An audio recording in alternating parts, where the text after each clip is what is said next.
अब देखो ये है हमारा फाइनल चीज। ये आपने अगर ये फ्लो डायग्राम अच्छे से पढ़ लिया, ठीक है, अच्छे से देख लिया, तो इसमें से 2-4 क्वेश्चन आपके, 1-2 क्वेश्चन जरूर फंस जाने हैं, है ना, एक नहीं तो 2 क्वेश्चन आपको आपके इसी फ्लो डायग्राम में से ही आ जाने। अगर 4th यूनिट में से क्वेश्चन आते हैं ठीक ठाक। सूचनाएं प्राप्त करने की विधि कौन कौन सी हैं, ठीक है, तो आपने जो फ्लो डायग्राम बनाया था, मैंने बोला था वहां से याद कर लेना क्योंकि वहां से आने वाले हैं, है ना।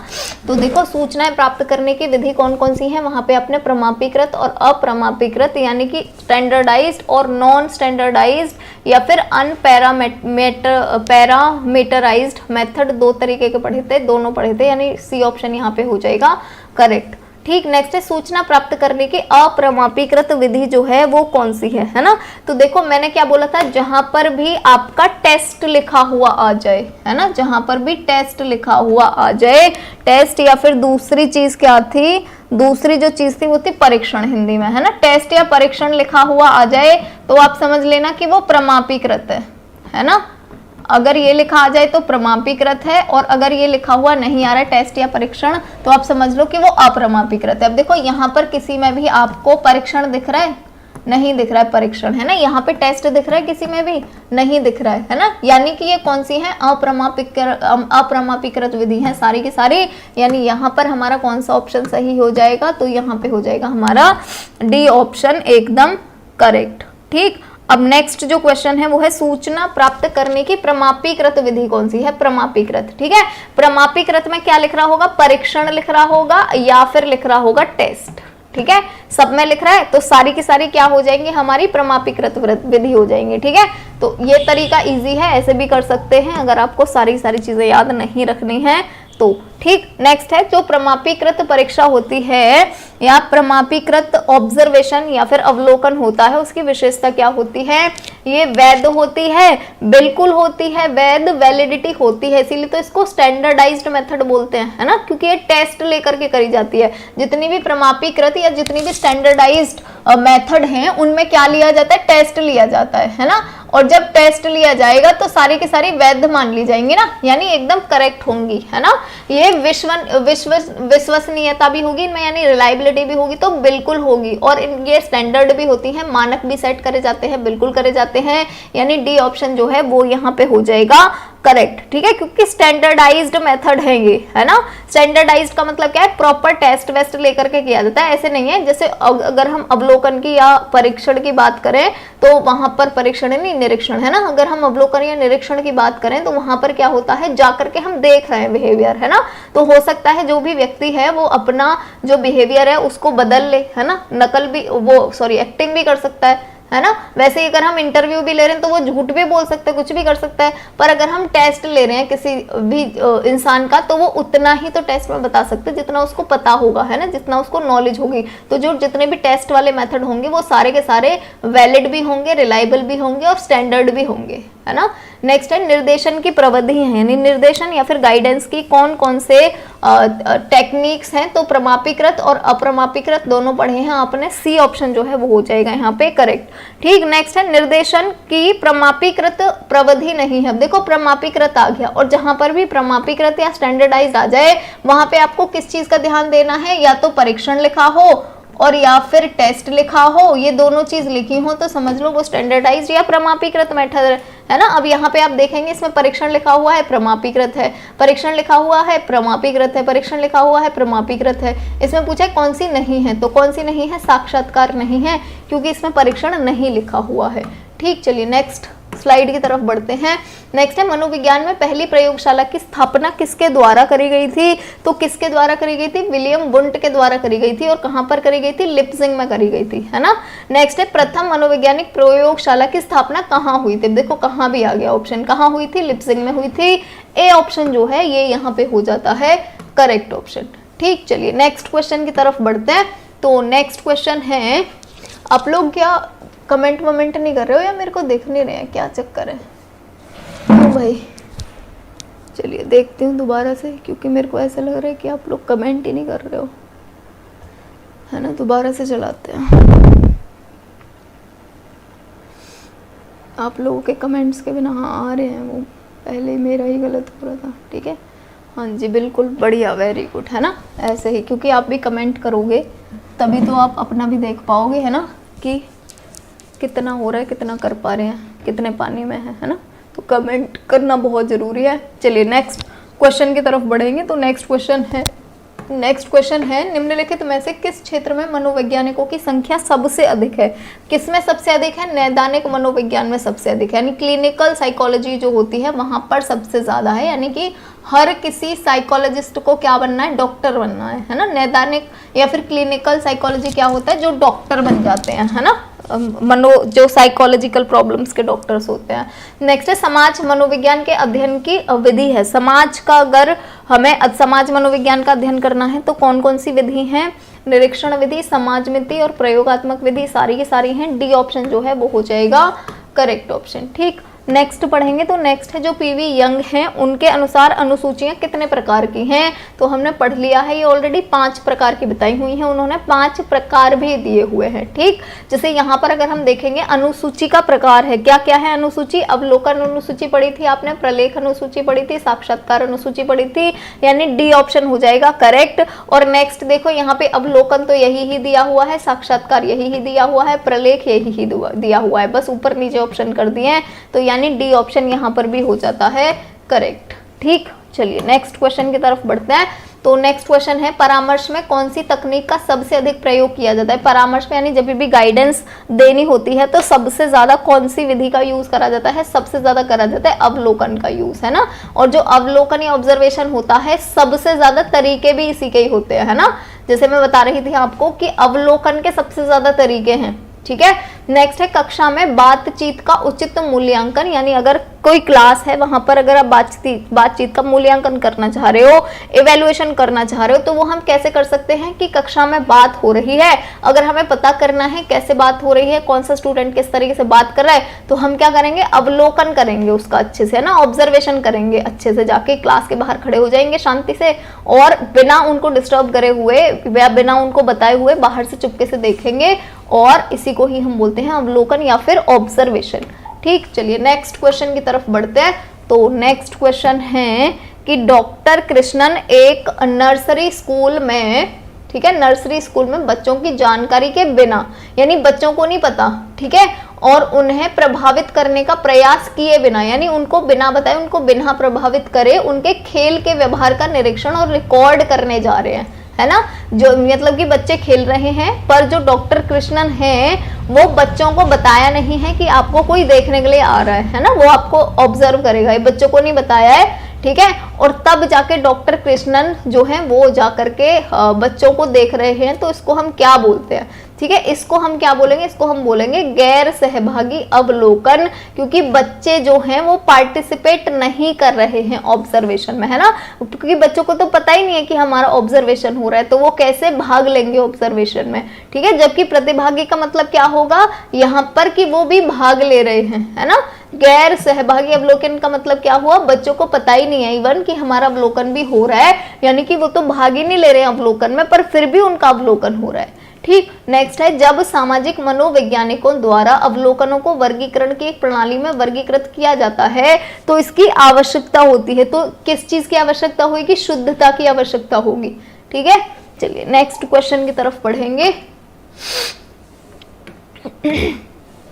तो नेक्स्ट क्वेश्चन है निम्नलिखित में से किसका उपयोग सोशियोमेट्रिक अध्ययन में नहीं किया जाता है?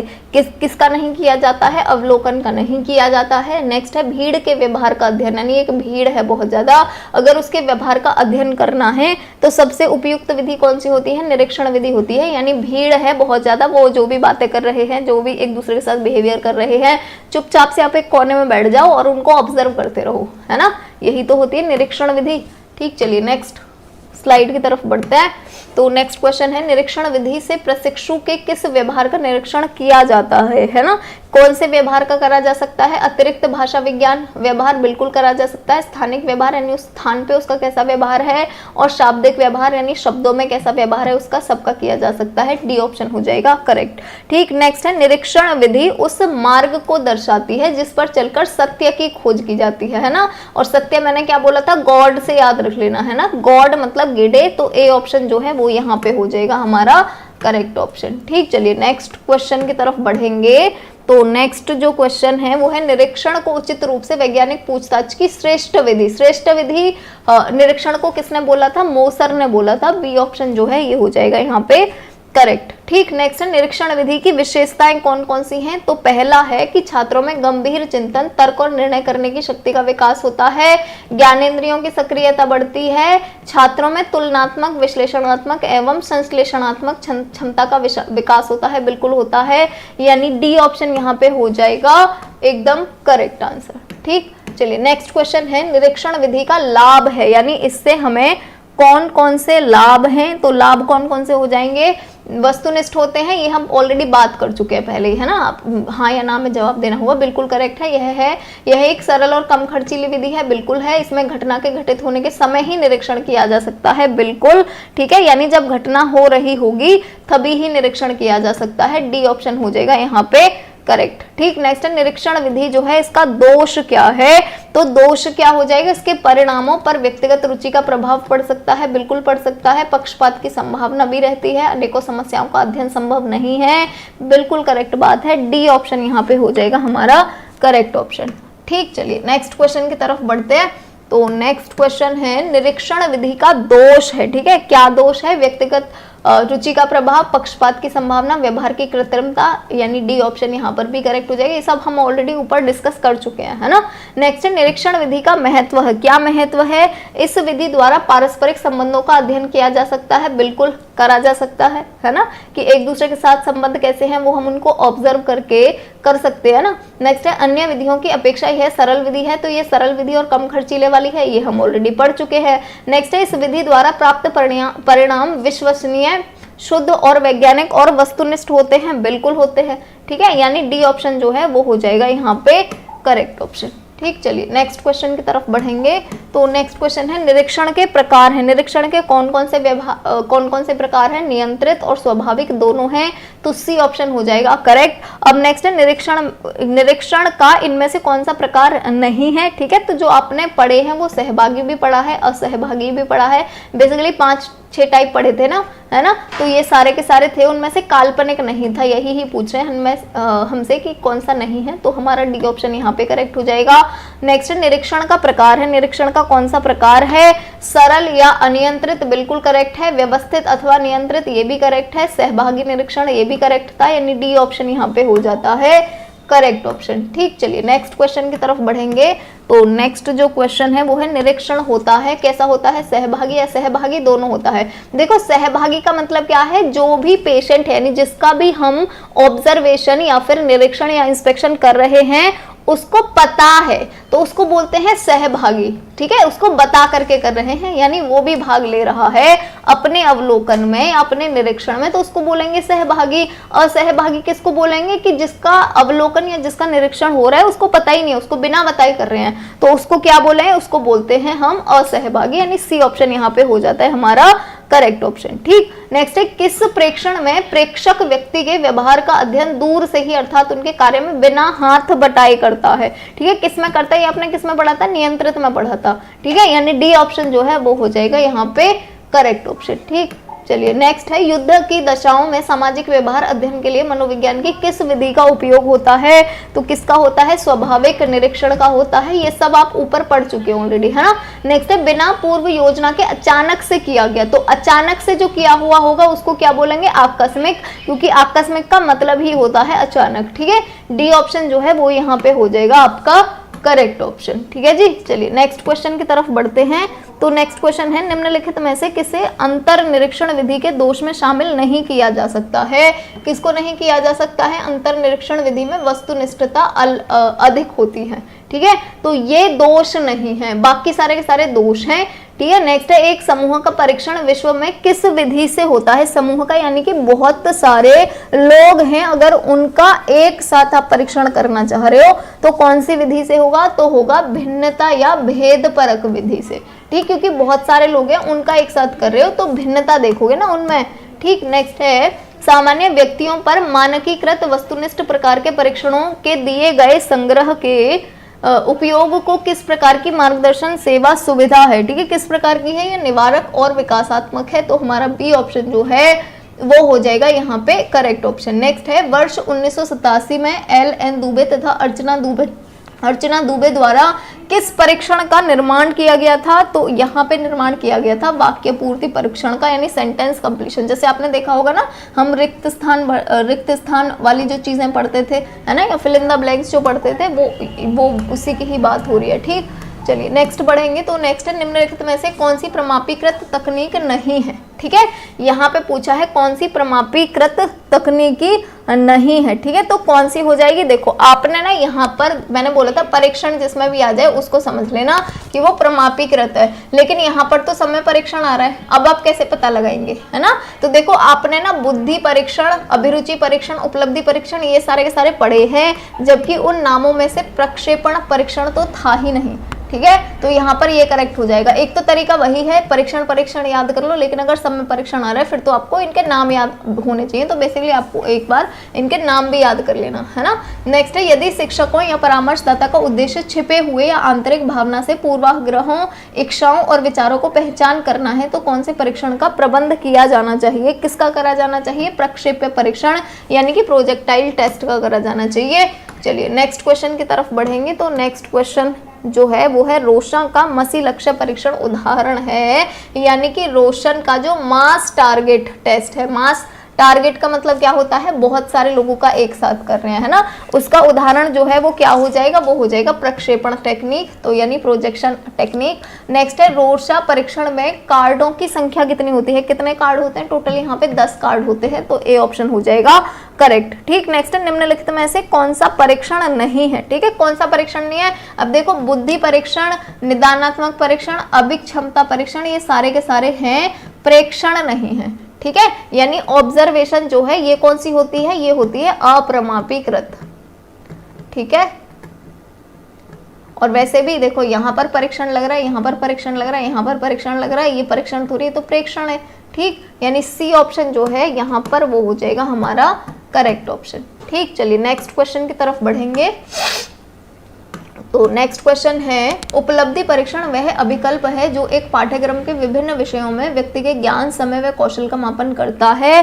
किसने बोला है? ये किसका कथन है? फ्रीमैन ने बोला है, ए ऑप्शन हो जाएगा करेक्ट। नेक्स्ट एक विशिष्ट योग्यता परीक्षण जो है वो किस चीज से संबंधित है? विशिष्ट योग्यता का मतलब क्या होगी? किसी के अंदर कोई एक स्पेसिफिक एबिलिटी है, यानी एक, जैसे अगर विराट कोहली की बात करें तो उनके पास क्रिकेट की एक विशिष्ट योग्यता है ना, है ना। लता मंगेशकर की बात करें तो उनके पास संगीत की एक विशिष्ट योग्यता है। ठीक, तो विशिष्ट योग्यता यानी सबसे अलग जो योग्यता होती है उसको बोलते हैं हम। तो विशिष्ट योग्यता परीक्षण जो है वो किस चीज से संबंधित है? संगीत से, बिल्कुल सही बात है। कला से, जैसे कि अगर हम माधुरी दीक्षित की बात करें तो उनको डांस में या कथक में उनको उनकी विशिष्ट योग्यता है ना, तो ये हो जाएगा कला में। और नेक्स्ट है यांत्रिकी में यानी कि मैकेनिक्स में। ठीक, सब में यानी कि डी ऑप्शन हो जाएगा हमारे यहाँ पे करेक्ट ऑप्शन। ठीक, चलिए नेक्स्ट क्वेश्चन की तरफ बढ़ेंगे।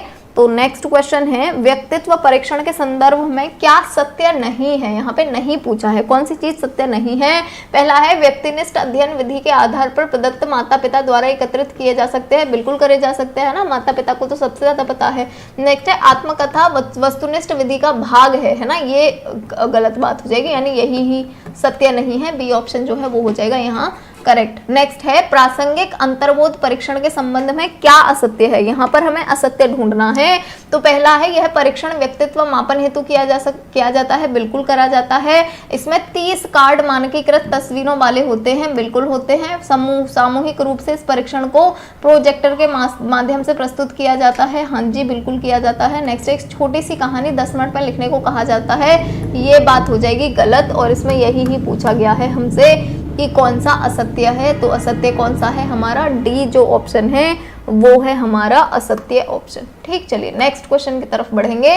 तो नेक्स्ट क्वेश्चन है बालक परीक्षण बोध, यानी जिसको कैट बोलते हैं हम, चाइल्ड इंटेलिजेंस टेस्ट। ठीक है, किस आयु वर्ग के बालकों के व्यक्तित्व मूल्यांकन हेतु प्रयुक्त होता है? तो ये 3 से 10 साल के बच्चों के लिए यूज होता है। कैट टेस्ट जो होता है वो 3 से 10 साल के बच्चों के लिए किया जाता है, तो ये याद रख लीजिएगा। नेक्स्ट है बालक बोध परीक्षण या कैट परीक्षण के प्रतिपादक कौन है, यानी किन्होंने इसको बनाया था। तो देखो कैट जो है ये बालक के लिए किया जाता है ना, तो आप याद रख लेना बालक ने ही बनाया है। ये किसने बनाया है, बालक, या हम बोल सकते हैं बैलक, ठीक है। तो ये बैलक ने ही बनाया है, बी ऑप्शन जो है वो हो जाएगा यहाँ पे करेक्ट ऑप्शन। ठीक, चलिए नेक्स्ट क्वेश्चन की तरफ बढ़ेंगे। तो नेक्स्ट क्वेश्चन है व्यक्ति के उत्तर की अभिव्यक्ति के लिए अंक चिन्ह या मान्यता प्राप्त होती है, क्या प्राप्त होती है, निर्धारण मापनी में प्राप्त होती है। तो सी ऑप्शन हमारा यहाँ पे करेक्ट हो जाएगा। तो गाइज अगर आप हमारे नोट्स खरीदना चाहते हैं तो ये हमारा एप्लीकेशन है RMPSU आरती मैम करके, आप इस एप्लीकेशन पे जा करके हमारा जो नोट्स हैं वो बाई कर सकते हैं। नोट्स में आपको शॉर्ट नोट्स और MCQs इसी तरीके से मिलेंगे जिस तरीके से हम यूट्यूब पर पढ़ाते हैं, और थोड़े MCQs थोड़े और ज़्यादा होंगे एप्लीकेशन पे। तो यहाँ पर हिंदी और इंग्लिश दोनों लैंग्वेजेस में होंगे, एक ही साथ दिए हुए हैं दोनों लैंग्वेजेस में, यानी कि नोट्स जो हैं वो बाईलिंगुअल हैं, दोनों लैंग्वेज में है, इंग्लिश में भी और हिंदी में भी। यहाँ पर आपको सारे के सारे नोट्स मिलने वाले हैं, यानी BD 301, 302, 303, 304 और 305। 305 में जो आपके पेडागोजी वाले सब्जेक्ट हैं वो आपको सारे पेडागोजी के सब्जेक्ट मिलेंगे। जो म्यूजिक है उसका नहीं मिलेगा क्योंकि म्यूजिक का मैं बनाऊंगी ही नहीं, ठीक है। बाकी जो उर्दू का है वो भी आपको मिल जाएगा, Hindi, English, SST, science, maths सबका आपको मिल जाएगा, कॉमर्स सबका मिलेगा, ठीक है। और उसका नहीं बनाऊंगी, म्यूजिक का नहीं बनाऊंगी, तो प्लीज म्यूजिक वाले जो हैं वो उनको पेडागोजी वाले नोट्स नहीं मिलेंगे, सिर्फ म्यूजिक के, ठीक है।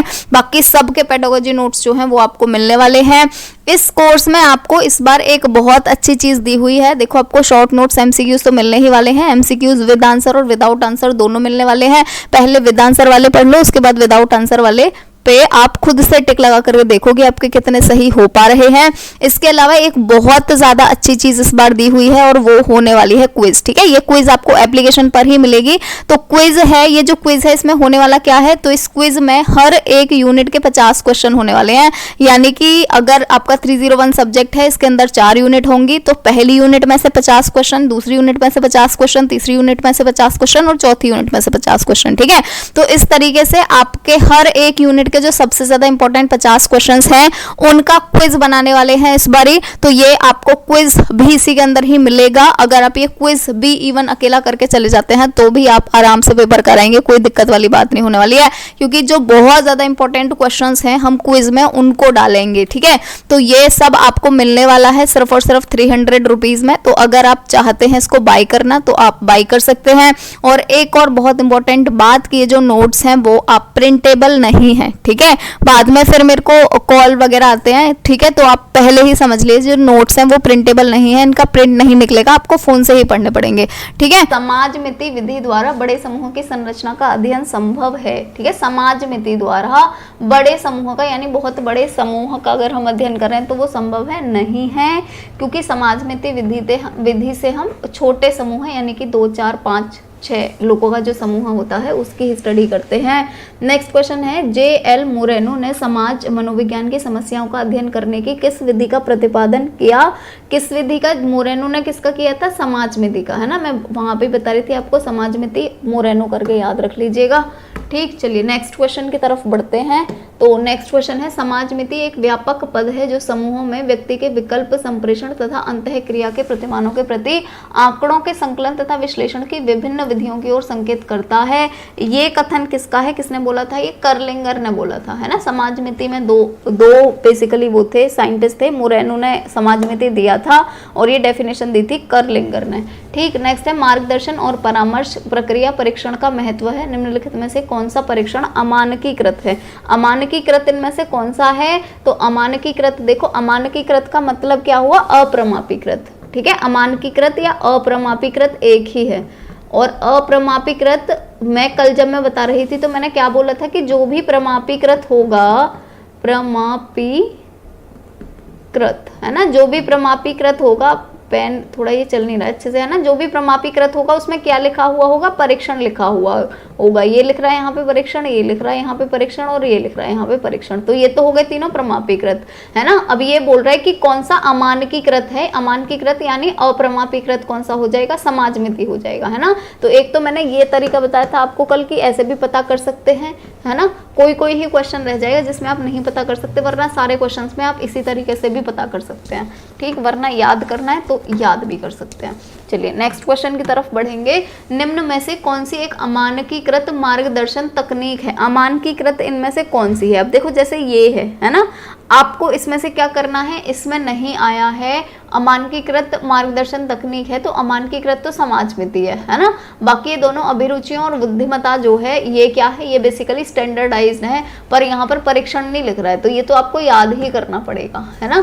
नेक्स्ट है प्रयोगात्मक विधि में निम्नलिखित में से किसकी कमी पाई जाती है, किसकी कमी पाई जाती है प्रयोगात्मक विधि में, बाह्य वैधता की। बाह्य वैधता जो है वो यहाँ पर नहीं होती है ना, जब हम वहां पर पढ़ रहे थे। चलिए नेक्स्ट क्वेश्चन पढ़ेंगे। नियंत्रित परिस्थितियों में किया गया निरीक्षण जो है वो क्या कहलाता है, नियंत्रित परिस्थितियों में, यानी कि जिसको हम नियंत्रण जिस पर कर सकें, ठीक है। तो नियंत्रित परिस्थितियों में किए गए निरीक्षण को हम क्या बोलते हैं, इसको हम बोलते हैं प्रयोग या फिर एक्सपेरिमेंट, ठीक। नेक्स्ट है प्रयोगशाला का प्रयोग किया जाता है, किस लिए किया जाता है, नियंत्रित दशाओं में, ठीक। चलिए नेक्स्ट, क्योंकि हम अपने आप ही सारी चीजें बना सकते हैं ना वहां पे। नेक्स्ट है प्रयोगात्मक विधि का अर्थ नियंत्रित दशाओं में तथ्यों का निरीक्षण है, किसने बोला है ये, तो ये बोला है गिलफोर्ड ने, ए ऑप्शन हो जाएगा यहाँ पे करेक्ट, ठीक। नेक्स्ट है प्रयोग का मूल आधार स्वतंत्र चर में परिवर्तन करने से आश्रित चर पर पड़ने वाले प्रभाव का अध्ययन करना है, ये किसने बोला था, फेस्टिंगर ने बोला था, ए ऑप्शन हो जाएगा यहाँ पे करेक्ट ऑप्शन, ठीक है जी। चलिए नेक्स्ट क्वेश्चन पढ़ते हैं। तो नेक्स्ट क्वेश्चन है प्रयोगशाला प्रयोग के विषय में कौन सा कथन सत्य नहीं है, कौन सा कथन सत्य नहीं है पूछ रहे हैं ये, तो प्रयोगशाला के बारे में, है ना। इसमें वस्तुनिष्ठ परिणाम प्राप्त होते हैं, ये तो करेक्ट बात है, तो हाँ या तो ना, क्योंकि प्रयोगशाला का लेबोरेटरी का मतलब क्या है, या तो टेस्ट पास होगा या तो टेस्ट में फेल होगा, है ना। तो वस्तुनिष्ठ हो गया, या तो यस होगा या नो होगा। नेक्स्ट है इसमें परिणामों की पुनरावृत्ति की जा सकती है, ठीक है। अरे परिणाम प्रयोगशाला में नहीं, वस्तुनिष्ठ क्यों प्राप्त होंगे इसमें भाई, नहीं वस्तुनिष्ठ प्राप्त होंगे, करेक्ट बात है, ठीक है करेक्ट है, मैं ही बोल रही हूँ ना, वस्तुनिष्ठ तो होंगे, या तो टेस्ट में फेल होगा या टेस्ट कोई भी पास होगा, ठीक है। तो वस्तुनिष्ठ परिणाम प्राप्त होंगे, बिल्कुल करेक्ट बात है। इसमें परिणामों की पुनरावृत्ति की जा सकती है, बिल्कुल करी जा सकती है, नहीं रिपीट करे जा सकते हैं परिणाम, है ना। नेक्स्ट है यह प्राकृतिक दशाओं में किया जाता है, तो प्रयोगशाला विधि प्राकृतिक दशाओं में थोड़ी, वो तो कृत्रिम दशाओं में किया जाता है ना। प्रयोगशाला विधि का तो मतलब ये होता है सारी की सारी चीजें हम अपने आप बनाते हैं। अगर किसी पेशेंट का शुगर का वो भी टेस्ट भी करना है तो क्या करेंगे, पहले किसी को शुगर करवाएंगे फिर उसका टेस्ट करेंगे। तो प्रयोगशाला प्रयोग में तो सारी चीजें हम खुद से करवाते हैं, है ना, कंट्रोल करते हैं सारी की सारी चीजों को। तो ये प्राकृतिक दशाओं में नहीं किया जाता है और यही ही हो जाएगा हमारा असत्य ऑप्शन, यानी कि सत्य नहीं होगा, ठीक।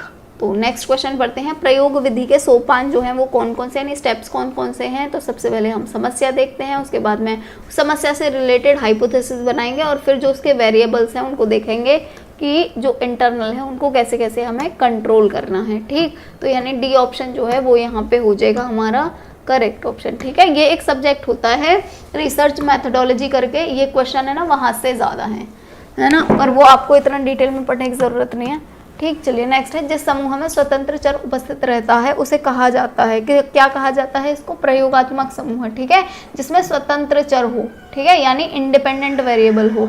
नेक्स्ट है प्रयोगशाला विधि का लाभ है, क्या लाभ है प्रयोगशाला विधि का, प्रयोग विधि अधिक शुद्ध होती है, बिल्कुल शुद्ध होती है, क्योंकि सारी की सारी चीजें हम खुद से मेंटेन कर रहे हैं, तो एक भी पॉइंट इधर उधर नहीं होने देंगे, ठीक है।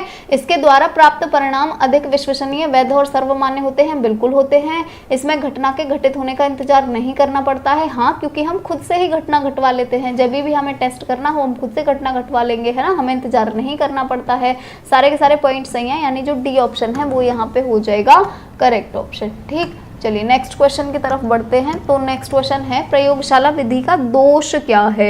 सबसे पहले इसमें कृत्रिम परिस्थितियों में अध्ययन किया जाता है, हाँ, मतलब जिनको हम खुद से बनाते हैं। तो प्रयोगशाला विधि में जितनी भी परिस्थितियां होती हैं हम खुद से उत्पन्न करते हैं, इसीलिए कृत्रिम परिस्थितियों में अध्ययन किया जाता है, बिल्कुल किया जाता है। सामाजिक परिस्थितियों की जटिलता के कारण उन पर नियंत्रण रखना कठिन होता है, बिल्कुल होता है। और प्रयोगात्मक दशाओं में व्यक्ति का व्यवहार स्वाभाविक नहीं रह पाता है, बिल्कुल नहीं रह पाएगा, क्योंकि जो मैं बता रही थी आपको पहले कि अगर हमने दवाई ववाई दे करके भी उसका जो व्यवहार है उसको हम कंट्रोल कर रहे हैं, है ना, तो उसका स्वाभाविक तो नहीं रहेगा ना, नेचुरल तो नहीं रहेगा, ठीक है, यानी डी ऑप्शन यहाँ पर भी हो जाएगा हमारा करेक्ट। नेक्स्ट है, वह कौन सी अध्ययन विधि है जिसमें वास्तविक परिस्थिति में स्वतंत्र चर में परिवर्तन करके आश्रित चर पर प्रभाव देखा जाता है, तो क्षेत्र प्रयोग विधि जो है वही होती है, बी जो ऑप्शन है वो हमारा यहाँ पे हो जाएगा करेक्ट। नेक्स्ट है, क्षेत्र प्रयोग विधि का प्रमुख पद क्या है, यानी स्टेप्स क्या हैं इसके, तो समस्या का चयन करते हैं, फिर वातावरण का चयन करते हैं, फिर अनुसंधान अभिकला यानी रिसर्च का डिजाइन बनाते हैं, यानी डी ऑप्शन हो जाएगा यहाँ पे करेक्ट ऑप्शन। ठीक, चलिए नेक्स्ट क्वेश्चन की तरफ बढ़ते हैं। तो क्षेत्र प्रयोग विधि जो है उसके गुण क्या क्या हैं, यानी उसकी अच्छी चीज़ें क्या क्या हैं, यानी कि उसके कौन कौन से लाभ हैं। सबसे पहले है वास्तविक परिस्थिति होने के कारण प्रयोगशाला विधि तो आर्टिफिशियल होती है, कृत्रिम होती है ना। क्षेत्र प्रयोग विधि क्या होती है, वास्तविक परिस्थितियों में किया जाता है। तो वास्तविक परिस्थिति होने के कारण प्राप्त परिणाम जीवन की वास्तविक दशाओं में अधिक सही होता है, बिल्कुल करेक्ट बात है ना, क्योंकि यहाँ पे हम चेंज नहीं कर रहे हैं कुछ भी, जो भी चीजें हो रही हैं नेचुरली हम उन पे अध्ययन कर रहे हैं ना, हम अपनी तरफ से कुछ नहीं कर रहे हैं। नेक्स्ट है, इस विधि में स्वतंत्र चरों में परिवर्तन किया जाता है, बिल्कुल करेक्ट बात है ये भी। और नेक्स्ट है, इसमें आंतरिक वैधता अधिक होती है, बिल्कुल होती है, जबकि प्रयोगशाला विधि में आंतरिक वैधता नहीं होती है ज्यादा। ठीक है, डी ऑप्शन जो है वो यहाँ पे हो जाएगा हमारा करेक्ट ऑप्शन। ठीक, चलिए नेक्स्ट क्वेश्चन की तरफ बढ़ेंगे। तो नेक्स्ट क्वेश्चन है, क्षेत्र प्रयोग विधि के दोष क्या क्या हैं। सबसे पहले तो बाह्य चर जो होते हैं उस पर पूर्ण नियंत्रण संभव नहीं है, करेक्ट है बिल्कुल। कभी कभी स्वतंत्र चरों का प्रहसन कठिन होता है, यानी कि कभी कभी हैंडल करना थोड़ा सा मुश्किल होता है स्वतंत्र चरों को, करेक्ट है।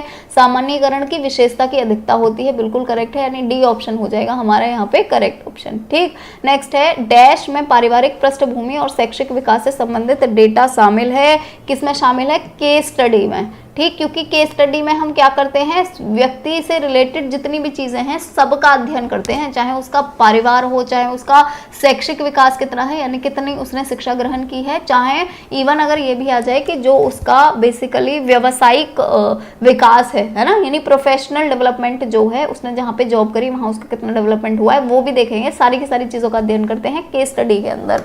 ठीक, चलिए नेक्स्ट क्वेश्चन की तरफ बढ़ेंगे। तो नेक्स्ट क्वेश्चन है, निम्नलिखित में से कौन सी केस स्टडी पद्धति की विशेषताएं हैं, कौन कौन सी विशेषताएं हैं।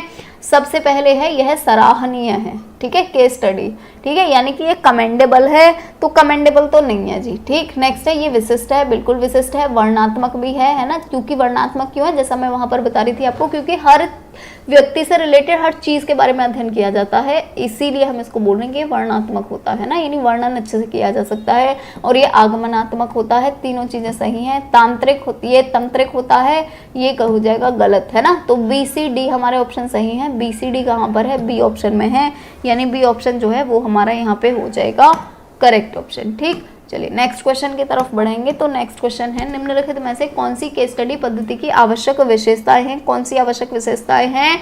तो सबसे पहले नकारात्मक रूप से उन्मुख होता है, गलत है। ठीक है, नेक्स्ट है, प्रशंसा उन्मुख होता है, नहीं होता है। नेक्स्ट है, विशिष्टतावादी होता है। ठीक है, तो विशिष्ट तो हमने अभी जस्ट थोड़ी देर पहले ही पढ़ा है कि केस स्टडी जो होती है वो विशिष्ट होती है, बिल्कुल करेक्ट बात है। वर्णनात्मक होती है, बिल्कुल करेक्ट बात है। आगमनात्मक होती है, बिल्कुल करेक्ट बात है ना, यानी ये वाली तीनों चीजें बिल्कुल वही है जो अभी आपका पीछे वाला क्वेश्चन आया, बस यहाँ पे थोड़ी लैंग्वेज डिफरेंट हो गई है ना। विशिष्ट, वर्णनात्मक और आगमनात्मक, ये तीन चीजें याद करनी है केस स्टडी के बारे में। अब देखो सी डी ई कहाँ पर है, ये रहा सी डी ई, तो हमारा जो डी ऑप्शन है यहाँ पर वो हो जाएगा एकदम करेक्ट ऑप्शन। ठीक, चलिए नेक्स्ट क्वेश्चन की तरफ बढ़ेंगे। तो आज का हमारा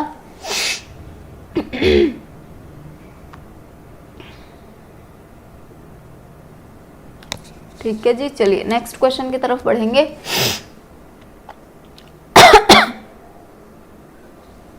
चलिए नेक्स्ट क्वेश्चन की तरफ बढ़ेंगे। निम्नलिखित में से कौन सा सच्चा केस अध्ययन है, यानी कि ट्रू केस स्टडी जो है वो कौन सी है। तो निष्कर्षों का सामान्य बनाना आसान है, नहीं है, है ना, कैसे बनाएंगे सामान्य, कैसे नॉर्मलाइज करेंगे उसको।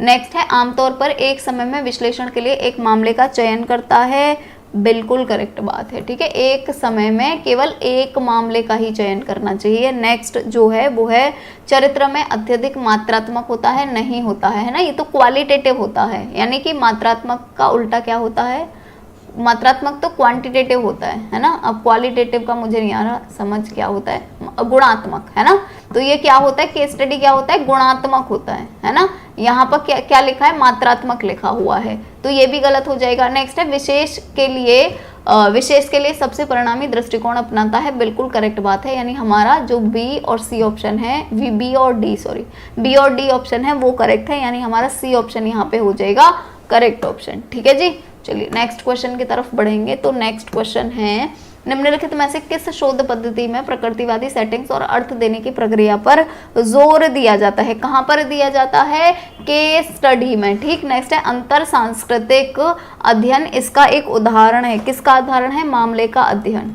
ठीक, नेक्स्ट क्वेश्चन की तरफ बढ़ते हैं। तो नेक्स्ट क्वेश्चन है, केस स्टडी या फिर केस अध्ययन जो है वो है, क्या है केस अध्ययन, आनुवंशिक और सूक्ष्म जीव विज्ञान में क्षेत्रों के किए गए अध्ययन, नहीं। ठीक है, नेक्स्ट है किसी विषय और उससे संबंधित स्थितियों की गहन जांच, बिल्कुल करेक्ट बात है ना, गहन जांच आ जाए और किसी भी विषय या उससे संबंधित स्थितियों की गहन जांच, ये एकदम करेक्ट है। नेक्स्ट है मौजूदा सामाजिक राजनीतिक हालत पर एक रिपोर्ट, नहीं। स्वास्थ्य एवं स्वच्छता के क्षेत्र में विशेष अनुसंधान, नहीं। यहाँ पे हमारा बी ऑप्शन जो है वो हो जाएगा करेक्ट ऑप्शन। ठीक, चलिए नेक्स्ट है छात्रों के प्रदर्शन का रिकॉर्ड रखने के लिए विभिन्न प्रकार के कार्यों के संग्रह को क्या कहा जाता है। ठीक है, छात्रों के प्रदर्शन का रिकॉर्ड जब हम रखते हैं तो उसको हम क्या बोलते हैं, पोर्टफोलियो बोलते हैं। डी ऑप्शन जो है वो यहाँ पे हो जाता है करेक्ट ऑप्शन। ठीक, चलिए नेक्स्ट क्वेश्चन है, निम्नलिखित में से कौन सा डिस्प्ले पोर्टफोलियो का उद्देश्य है, कौन सा है, शिक्षार्थियों द्वारा प्राप्त उपलब्धि के उच्चतम स्तर को प्रदर्शित करना, बिल्कुल करेक्ट बात है ना। जो डिस्प्ले पोर्टफोलियो का मतलब क्या होगी, जैसे आपने देखा होगा जो नोटिस बोर्ड होता है कॉलेज या स्कूल्स में, वहां पर जब भी कोई छात्र फर्स्ट आता है या उसने किसी सब्जेक्ट में बहुत अच्छे अंक हासिल किए, या फिर वो कहीं पे क्रिकेट विकेट की टीम भी जाती है ना बाहर खेलने, वहां पे अगर आपके स्कूल के बच्चे जीत के आए हैं, गोल्ड मेडल या सिल्वर मेडल मिला है ना, उनकी फोटो है, तो वो सब लगाते हैं ना और नोटिस बोर्ड पे, है ना। तो ये वही ही है, डिस्प्ले पोर्टफोलियो का मतलब क्या है, जो नोटिस बोर्ड पे डिस्प्ले कर देते हैं पोर्टफोलियो को। ठीक है, तो डिस्प्ले पोर्टफोलियो का उद्देश्य क्या होता है, शिक्षार्थियों द्वारा प्राप्त उपलब्धि के उच्चतम स्तर को प्रदर्शित करना, यानी हमारे स्कूल के बच्चे इतना बढ़िया प्रदर्शन कर रहे हैं ये दिखाना बाकी लोगों को। ठीक है, जो भी स्कूल में आएंगे तो वो नोटिस बोर्ड पे उनकी नजर जाएगी तो वो देखेंगे। ठीक, और बाकी भी जो स्कूल के बच्चे हैं उनको भी मोटिवेशन मिलेगा कि हो सकता है कल हमारा भी फोटो नोटिस बोर्ड पे चिपके। ठीक है, नेक्स्ट है विशिष्ट शिक्षण परिणामों के बारे में छात्रों के सीखने का दस्तावेजीकरण करना, नहीं। ठीक है, नेक्स्ट है किसी भी पाठ्यचर्या क्षेत्र में शिक्षार्थियों की निपुणता प्रदर्शित करना, नहीं। शिक्षार्थियों के कठिनाई क्षेत्र का निर्धारण करना, ये तो बिल्कुल भी नहीं। ठीक, चलिए नेक्स्ट क्वेश्चन की तरफ बढ़ेंगे। तो नेक्स्ट क्वेश्चन जो है वो है, निम्नलिखित में से कौन सी पोर्टफोलियो की विशेषता नहीं है। ठीक है, यहाँ पे पूछिए कौन सी विशेषता नहीं है। सबसे पहला है पोर्टफोलियो समय के साथ विकास परिवर्तनों को दर्शाते हुए कार्य के नमूने एकत्र करते हैं, बिल्कुल करेक्ट बात है ना, कि छात्र का जो भी विकास हो रहा है उसी का तो रिकॉर्ड रखते हैं हम। ठीक, नेक्स्ट है पोर्टफोलियो में छात्रों को डिजाइन, संग्रह और मूल्यांकन में शामिल किया जाता है, बिल्कुल किया जाता है, और छात्रों से बोला भी जाता है कि देखो इसको और तुम खुद से अपना मूल्यांकन करके खुद से अपना विकास करो और ज्यादा। ठीक, नेक्स्ट है पोर्टफोलियो में छात्रों को उनकी स्वयं की सीखने की प्रगति के मूल्यांकन को शामिल करके स्वयं नियमन को बढ़ावा देते हैं, ये तो मैं अभी पॉइंट बता रही थी जस्ट, ये भी बिल्कुल करेक्ट बात है। नेक्स्ट है पोर्टफोलियो में अलग अलग परीक्षण और प्रश्नोत्तरी शामिल है और सीखने के उत्पाद का पता लगाने में मदद मिलती है, नहीं। यही ऑप्शन हमारा गलत है और ये वही ही पूछ रहे कि कौन सा नहीं है, तो हमारा डी ऑप्शन जो है वो हो जाएगा यहाँ पे करेक्ट ऑप्शन। ठीक, चलिए नेक्स्ट क्वेश्चन की तरफ बढ़ते हैं। तो नेक्स्ट क्वेश्चन है, विद्यार्थियों के पोर्टफोलियो बनाने की अच्छी प्रथाएं क्या हैं। ठीक है, तो अच्छी प्रथाएं या फिर गुड प्रैक्टिस जो है वो कौन कौन सी हैं। तो सबसे पहले है किसी विशिष्ट कारण के आधार पर पोर्टफोलियो में शामिल किए जाने वाले कार्य का चयन करना, बिल्कुल करेक्ट बात है ना, किसी विशिष्ट कारण के आधार पर, है ना। जो भी जो छात्र है उसने अगर बहुत अच्छा प्रदर्शन किया है तो उसको हम वहाँ पे सिलेक्ट कर लेंगे। नेक्स्ट है पोर्टफोलियो में रखे जाने वाले छात्र के काम की सभी वस्तुओं का चयन करना, नहीं, है ना। किसी विशिष्ट क्षेत्र में जो भी होगा, जैसे क्रिकेट में है उसका तो वो उसकी चीज उठा के रख लिया ना कि चलो इस बच्चे का क्रिकेट में है तो इसका क्रिकेट में देखेंगे क्या बनता है। नेक्स्ट कोई चाहे वो पढ़ाई में बहुत अच्छा है, वो भी मैथ्स में अच्छा है तो उसका वो उठा के रख लेंगे रिकॉर्ड। ठीक है, ऐसे रखते हैं। ठीक, जो विशिष्ट काम में, यानी कि एक कोई स्पेसिफिक काम में अगर कोई भी स्टूडेंट बहुत बढ़िया है, नेक्स्ट है बच्चों को पोर्टफोलियो में डालने के लिए उसके काम का चयन करते हैं, तो बिल्कुल करेक्ट बात है, उसके काम का ही तो चयन कर लेंगे, बच्चे को थोड़ी ना चयन करेंगे कि बच्चा हैंडसम है, नहीं है, उसके काम का चयन करेंगे, बिल्कुल करेक्ट बात है। नेक्स्ट है समय की अवधि में छात्र की सभी तरह की जानकारी को क्रमबद्ध तरीके से एकत्रित करते हैं, बिल्कुल करेक्ट बात है ना। जैसे समय की अवधि का मतलब क्या हुआ, पूरे साल में उसकी क्या क्या परफॉर्मेंसेस रही हैं वो सारी की सारी डालेंगे ना, तो ये भी करेक्ट हो जाएगा। यानी ए, सी और डी, ये कहाँ पर है, ए, सी, डी ऑप्शन में है, यानी हमारा डी ऑप्शन यहाँ पे हो जाएगा करेक्ट ऑप्शन। ठीक, चलिए नेक्स्ट क्वेश्चन की तरफ बढ़ेंगे। तो नेक्स्ट क्वेश्चन है प्राथमिक स्तर पर पोर्टफोलियो में क्या शामिल होता है। प्राथमिक स्तर पर क्या शामिल होता है, केवल और केवल बच्चों द्वारा बनाए गए चित्र की उन्होंने चित्र कौन कौन से बनाए हैं, कौन कौन सी कलाकृतियां बनानी बच्चों को आ गई हैं। ठीक, नेक्स्ट है कलाकृतियां लैब रिपोर्ट या रीडिंग लॉग किस प्रकार के मूल्यांकन के उदाहरण हैं, तो ये पोर्टफोलियो मूल्यांकन के उदाहरण है, डी ऑप्शन जो है वो यहाँ पे हो जाता है करेक्ट ऑप्शन। ठीक, चलिए नेक्स्ट क्वेश्चन पढ़ते हैं। तो नेक्स्ट क्वेश्चन है विद्यालयों में विद्यार्थियों से संबंधित विभिन्न प्रकार के अभिलेखों को क्रमबद्ध रूप से संयोजित किया जाता है, कि उसको हम क्या बोलते हैं, उसको हम बोलते हैं संचयी अभिलेख। ठीक है, देखो यहाँ पर क्या है, यहाँ पर है कि जो रिकॉर्ड होते हैं बहुत सारे, उनको सबको एकत्रित किया जा सकता है। ठीक है, विभिन्न प्रकार के अभिलेख, यानी बहुत सारे तरह के रिकॉर्ड होते हैं बच्चों के, उन सारे के सारे रिकॉर्डों को जब इकट्ठा कर लेंगे उसको हम क्या बोलेंगे, संचयी अभिलेख। संचय का मतलब ही होता है इकट्ठा करना। ठीक है, संचय का मतलब क्या होता है, इकट्ठा करना होता है ना, या क्यूमुलेटिव लिखा हुआ है ना यहाँ पे, क्यूमुलेटिव का मतलब भी क्या होता है, इकट्ठा करना, कलेक्ट करना। ठीक है, तो संचयी अभिलेख क्या होगा, चाहे वो कोई भी चीज हो, हर चीज में जो भी उसने काम किए हैं सारे के सारे कामों को एक क्रमबद्ध तरीके में हम वहाँ पे मैनेज कर लेंगे, लिख लेंगे। ठीक है, उसको हम बोलते हैं संचयी अभिलेख। नेक्स्ट है एंक्डोटल अभिलेख जो है वो किस चीज का उदाहरण है, तो ये ऑब्जर्वेशनल टेक्निक का उदाहरण है, क्योंकि एंक्डोटल अभिलेख जो होता है वो ऑब्जर्वेशन के थ्रू ही बनाया जाता है। ठीक, चलिए नेक्स्ट क्वेश्चन की तरफ बढ़ते हैं। तो नेक्स्ट क्वेश्चन है अनुसूची एक आदर्श सूची कैटलॉग अरेंज की सूची होती है, ये किसने बोला है, ये बोला है वेबस्टर ने, ए ऑप्शन हो जाएगा यहाँ पे करेक्ट। नेक्स्ट है विद्यालय में संकलित आलेख पत्र कौन तैयार करता है, तो कंपाइल्ड पेपर या फिर संकलित आलेख पत्र को कौन तैयार करता है, इसको अध्यापक तैयार करता है, हमारा सी ऑप्शन, या फिर यहाँ पे बोले तो बी आना चाहिए, ये ऑप्शन हो जाएगा यहाँ पे हमारा अध्यापक, एकदम करेक्ट ऑप्शन। ठीक है जी, निर्धारण मापनी वह बहुस्तर वाली मापनी है, बहुस्तर और 5, 6 या 7, ये वाली बात किसने बोली थी, ये बोला था आइजेनिक ने, तो हमारा ए ऑप्शन जो है वो हो जाता है यहाँ पर करेक्ट ऑप्शन। ठीक, चलिए नेक्स्ट क्वेश्चन की तरफ बढ़ेंगे।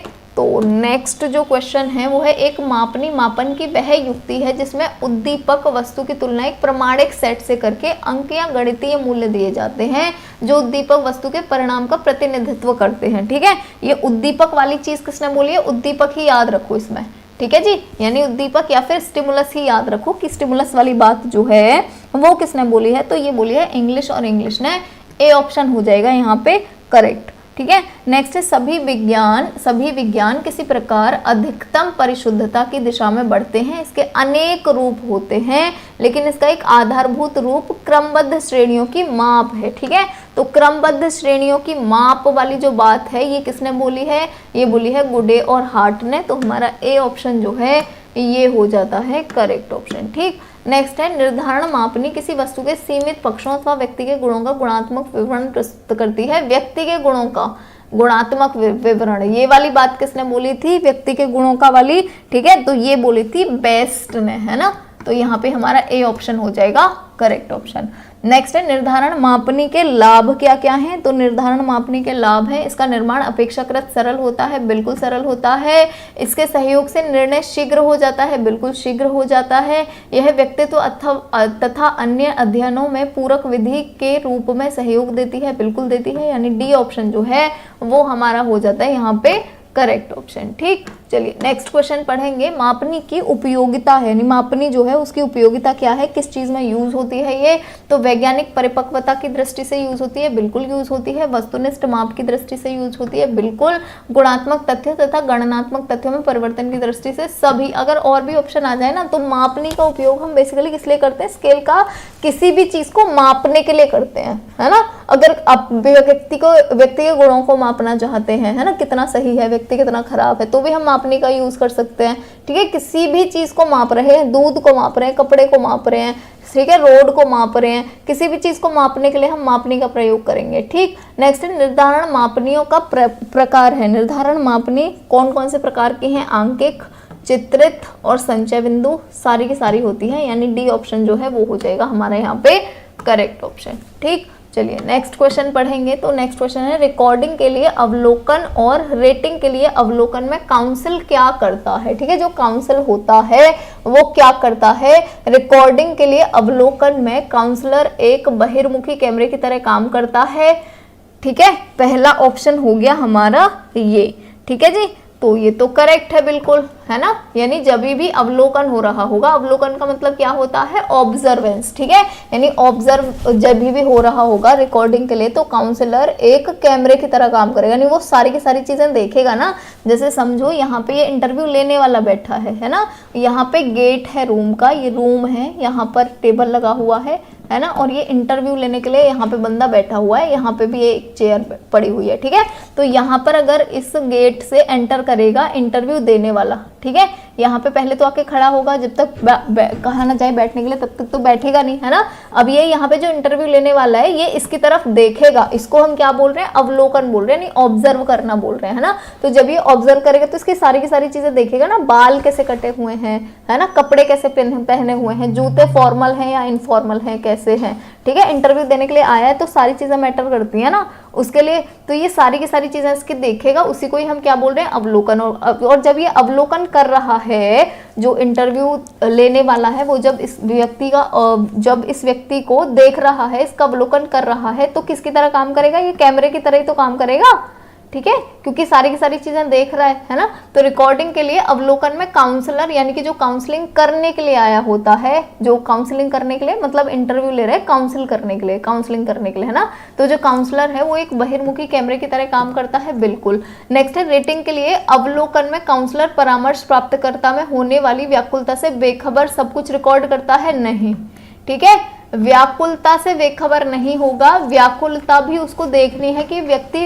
को एंजाइटी तो नहीं हो रही है। अगर उसको एंजाइटी हो रही है तो भी क्या वो रिकॉर्ड करता रहेगा? नहीं करेगा। तो उसकी जब एंजाइटी हो रही है, जब व्याकुलता हो रही है, बंदा घबरा रहा है, तो वो उसको ढांढस भी तो बढ़ाएगा, उसको थोड़ा सा ठीक भी तो करेगा। ऐसे थोड़ी कि वो अपनी रिकॉर्डिंग में ही लगा रहेगा, ठीक है। नेक्स्ट है रेटिंग के लिए अवलोकन में काउंसलर परामर्श प्राप्तकर्ता का निरीक्षण नहीं करता है जबकि रेटिंग में संलग्न रहता है, नहीं, ये चीज भी गलत है ना।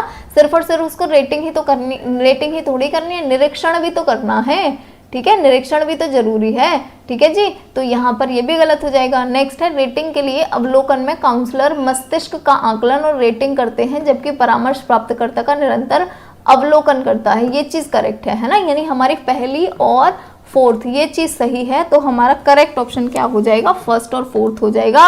यानी यहाँ पे सही ऑप्शन क्या है? First and fourth. तो ए ऑप्शन हमारा हो जाता है यहाँ पे करेक्ट ऑप्शन, ठीक। चलिए नेक्स्ट क्वेश्चन की तरफ बढ़ते हैं। तो नेक्स्ट क्वेश्चन है किसी समस्या पर आमने सामने का मौखिक आदान प्रदान है, यानी आमने सामने जब बात हो रही होती है उसको हम क्या बोलते हैं? इसी को ही हम बोलते हैं साक्षात्कार, ठीक है। आमने सामने की मौखिक आदान प्रदान को ही तो साक्षात्कार बोलते हैं। नेक्स्ट है साक्षात्कार आमने सामने होने वाला वह वार्तालाप है जिसका उद्देश्य तथ्यपूर्ण सूचना प्राप्त करना होता है। किसने बोला है? ये बोला था चैपलिन ने। तो ए ऑप्शन जो है वो यहाँ पे हो जाता है करेक्ट ऑप्शन, ठीक है जी। चलिए नेक्स्ट क्वेश्चन पढ़ते हैं। तो नेक्स्ट क्वेश्चन है मौलिक रूप से साक्षात्कार सामाजिक अंतःक्रिया की एक प्रक्रिया है, ये किसने बोला है? ये बोला था गुडे और हार्ट ने। तो हमारा ए ऑप्शन यहाँ पे हो जाता है करेक्ट ऑप्शन, ठीक। नेक्स्ट है साक्षात्कार के तहत दो व्यक्तियों पर ज्यादा व्यक्तियों के बीच संवाद अथवा मौलिक प्रत्युत्तर होते हैं, ये परिभाषा किसने दी है? ये बोली थी हेदर और लिंडमैन ने। तो सी ऑप्शन हमारा यहाँ पे हो जाएगा करेक्ट ऑप्शन, ठीक। नेक्स्ट क्वेश्चन की तरफ बढ़ते हैं। तो नेक्स्ट है साक्षात्कार को केवल एक ऐसी व्यवस्थित विधि माना जा सकता है जिसके अंतर्गत एक व्यक्ति वास्तविक रूप से कम या अधिक एक ऐसे व्यक्ति के जीवन में प्रवेश करता है जो उसके लिए अपरिचित होता है, जिसको वो जानता भी नहीं है, उसके जीवन में प्रवेश करता है, ठीक है। ये किसने बोला था? ये तो पीवी यंग ने बोला था। ए ऑप्शन जो है वो हो जाएगा यहाँ पे करेक्ट ऑप्शन। नेक्स्ट है साक्षात्कार में आमने सामने वालों का आदान प्रदान होता है जिसमें साक्षात्कार करने वाला दूसरे व्यक्ति या व्यक्तियों में विचार या विश्वास की सूचना प्राप्त करने का प्रयास करता है। किसने बोला था ये? तो ये बोला था मैकाबी और मैकाबी ने। तो बी ऑप्शन जो है वो यहाँ पे हो जाता है करेक्ट ऑप्शन। ठीक, चलिए नेक्स्ट क्वेश्चन की तरफ बढ़ेंगे। तो नेक्स्ट क्वेश्चन जो है वो है साक्षात्कार अंतरवैयक्तिक। अंतरवैयक्तिक का मतलब क्या हो गया? दो व्यक्तियों के बीच, है ना। तो अंतरवैयक्तिक भूमिका की ऐसी स्थिति है जिसमें एक व्यक्ति साक्षात्कार करता है एक दूसरे व्यक्ति जिसका साक्षात्कार किया जा रहा है अथवा उत्तरदाता से उन प्रश्नों के उत्तर प्राप्त करना चाहता है जिनकी रचना संबंधी अनुसंधान समस्या के लक्ष्यों की पूर्ति के लिए की गई है। ये किसने बोला है? तो ये बोला था कर्लिंगर ने। सी ऑप्शन हो जाएगा करेक्ट ऑप्शन। ठीक, नेक्स्ट है साक्षात्कार किस उपकरण का उदाहरण है? तो ये स्व आख्या प्रौद्योगिकी का यानी सेल्फ रिपोर्टिंग टेक्नोलॉजी है ना। अपने आप रिपोर्ट लेते हैं हम इस मेथड के थ्रू। जो साक्षात्कार या इंटरव्यू करा जाता है, कैसे किया जाता है? ये जो इंटरव्यू लेने वाला है, ये जो भी सामने वाला व्यक्ति है जो इंटरव्यू देने के लिए आया है, इसकी अपने आप से रिपोर्टिंग करता है, यानी खुद से रिपोर्टिंग करता है उसकी। ठीक है, किसी यंत्र के थ्रू नहीं। तो इसीलिए इसको क्या बोलते हैं? स्वआख्या प्रौद्योगिकी या सेल्फ रिपोर्टिंग टेक्नोलॉजी, यानी अपने आप रिपोर्ट लेते हैं, है ना, उससे क्वेश्चंस पूछ के। नेक्स्ट है कि साक्षात्कार के संबंध में कौन सा कथन असत्य है? हमें असत्य ढूंढना है। तो पहला है साक्षात्कार एक आत्मनिष्ठ विधि है, ये एक सब्जेक्टिव मेथड है, ये तो करेक्ट बात है ना, ये तो सही बात है। अभी हमें असत्य ढूंढनी है। ठीक है, तो ये वाला ऑप्शन तो नहीं होगा। नेक्स्ट है अनुवर्तन कार्य को उत्तर साक्षात्कार चरण कहते हैं, यानी जो भी फॉलो अप वर्क होता है, ठीक है, उसको हम पोस्ट इंटरव्यू चरण या पोस्ट इंटरव्यू स्टेप बोलते हैं। बिल्कुल बोलते हैं, करेक्ट बात है ना। नेक्स्ट है यह विधि समस्या पर अधिक केंद्रित होती है, तो ये तो समस्या पर ही केंद्रित होती है, समस्या केंद्रित होती है इंटरव्यू, ये भी सही है हमारा। नेक्स्ट है साक्षात्कार प्रक्रिया असंवेदनशील होती है, ये चीज हो जाएगी गलत। ठीक है, जैसे हमने अभी पढ़ा था एक दो क्वेश्चन पहले ही कि जब भी अगर किसी को एंजाइटी ज्यादा हो रही है तो हमें रिकॉर्डिंग पर ही ध्यान नहीं देना है, हमें उस व्यक्ति को भी संभालना है ना, उसको भी कंफर्टेबल फील कराना है ताकि उसकी एंजाइटी या फिर उसके जो घबरा रहा है वो थोड़ा सा कम हो जाए। ठीक है, तो ये चीज हमारी गलत है और यही यहाँ हमें असत्य ही ढूंढना है, यानी यहाँ पर डी ऑप्शन हो जाएगा करेक्ट ऑप्शन। ठीक, नेक्स्ट है साक्षात्कार की विशेषता नहीं है, यहाँ पर भी हमें गलत चीज ढूंढनी है क्योंकि ये पूछ रहे हैं कौन सी विशेषता नहीं है। ठीक, पहला है दो या दो से अधिक व्यक्ति होते हैं, इसमें बिल्कुल होते हैं, ये तो सही बात है। नेक्स्ट है इसमें फैक्ट का कंपाइलेशन होता है, ये भी करेक्ट बात है क्योंकि फैक्ट्स ही तो चेक करे जाते हैं साक्षात्कार में। और नेक्स्ट है ये क्रमबद्ध प्रविधि है, यानी एक के बाद एक प्रोसेस होता है, ये चीज भी बिल्कुल करेक्ट है। और नेक्स्ट है सामान्य उद्देश्य के लिए होती है ये, यानी इंटरव्यू जो है वो जब भी कोई भी इंटरव्यू ले रहा है सेम चीज के लिए ले रहा है, तो ये तो गलत है ना, है ना। जो कंपनी वाले हैं वो वैकेंसी के लिए ले रहे हैं, जो कॉलेज वाले हैं वो भी इंटरव्यू ले रहे हैं, है ना, बच्चों का अपने कॉलेज में एडमिशन देने के लिए। ठीक है, बाकी जो परामर्श वाले हैं, जो काउंसलर हैं, वो व्यक्ति को परामर्श देने के लिए इंटरव्यू ले रहे हैं, है ना। हमारे घर वाले हमारा इंटरव्यू ले रहे हैं हमें कूटने के लिए है ना, हमारी पिटाई करने के लिए, ये हमारे मुंह से कुछ गलत निकल जाए और हम पे डंडा लेके बरस पड़े, है ना। तो सामान्य उद्देश्य नहीं होता है, हर किसी का उद्देश्य अलग अलग होता है। ठीक है, तो हमारे यहाँ पे डी ऑप्शन जो है वही हो जाएगा सही ऑप्शन। ठीक है, चलिए नेक्स्ट क्वेश्चन की तरफ बढ़ेंगे। तो नेक्स्ट क्वेश्चन है साक्षात्कार आयोजित करने के उद्देश्य हैं, कौन कौन से उद्देश्य हैं साक्षात्कार आयोजित करने के? पहला ऑप्शन है परिचय प्राप्त करना, बिल्कुल करेक्ट बात है। सबसे पहले तो परिचय ही प्राप्त किया जाता है। मूल्यांकन करना, ये भी सही है, इवेलुएट भी किया जाता है इंटरव्यू लेने के बाद। ज्ञानवर्धन के लिए यानी कि नॉलेज एनहेंसमेंट के लिए, यानी कि नॉलेज को बढ़ाने के लिए, बिल्कुल करेक्ट है। और नेक्स्ट है चिकित्सकीय, यानी डॉक्टर जो पेशेंट से क्वेश्चन पूछता है वो भी तो इंटरव्यू ही है, तो चिकित्सकीय के लिए भी लिया जाता है, बिल्कुल लिया जाता है। सारी की सारी चीजें सही हैं, यानी हमारा यहाँ पे करेक्ट ऑप्शन। ठीक, चलिए नेक्स्ट क्वेश्चन की तरफ बढ़ते हैं। तो नेक्स्ट जो क्वेश्चन है वो है निम्नलिखित कारकों के कारण अंतःवक्षा में त्रुटियां हो सकती हैं। कैसे त्रुटियां हो सकती हैं? ठीक है, एनालिसिस जो भी हो रही है उसमें कैसे त्रुटियां हो सकती हैं।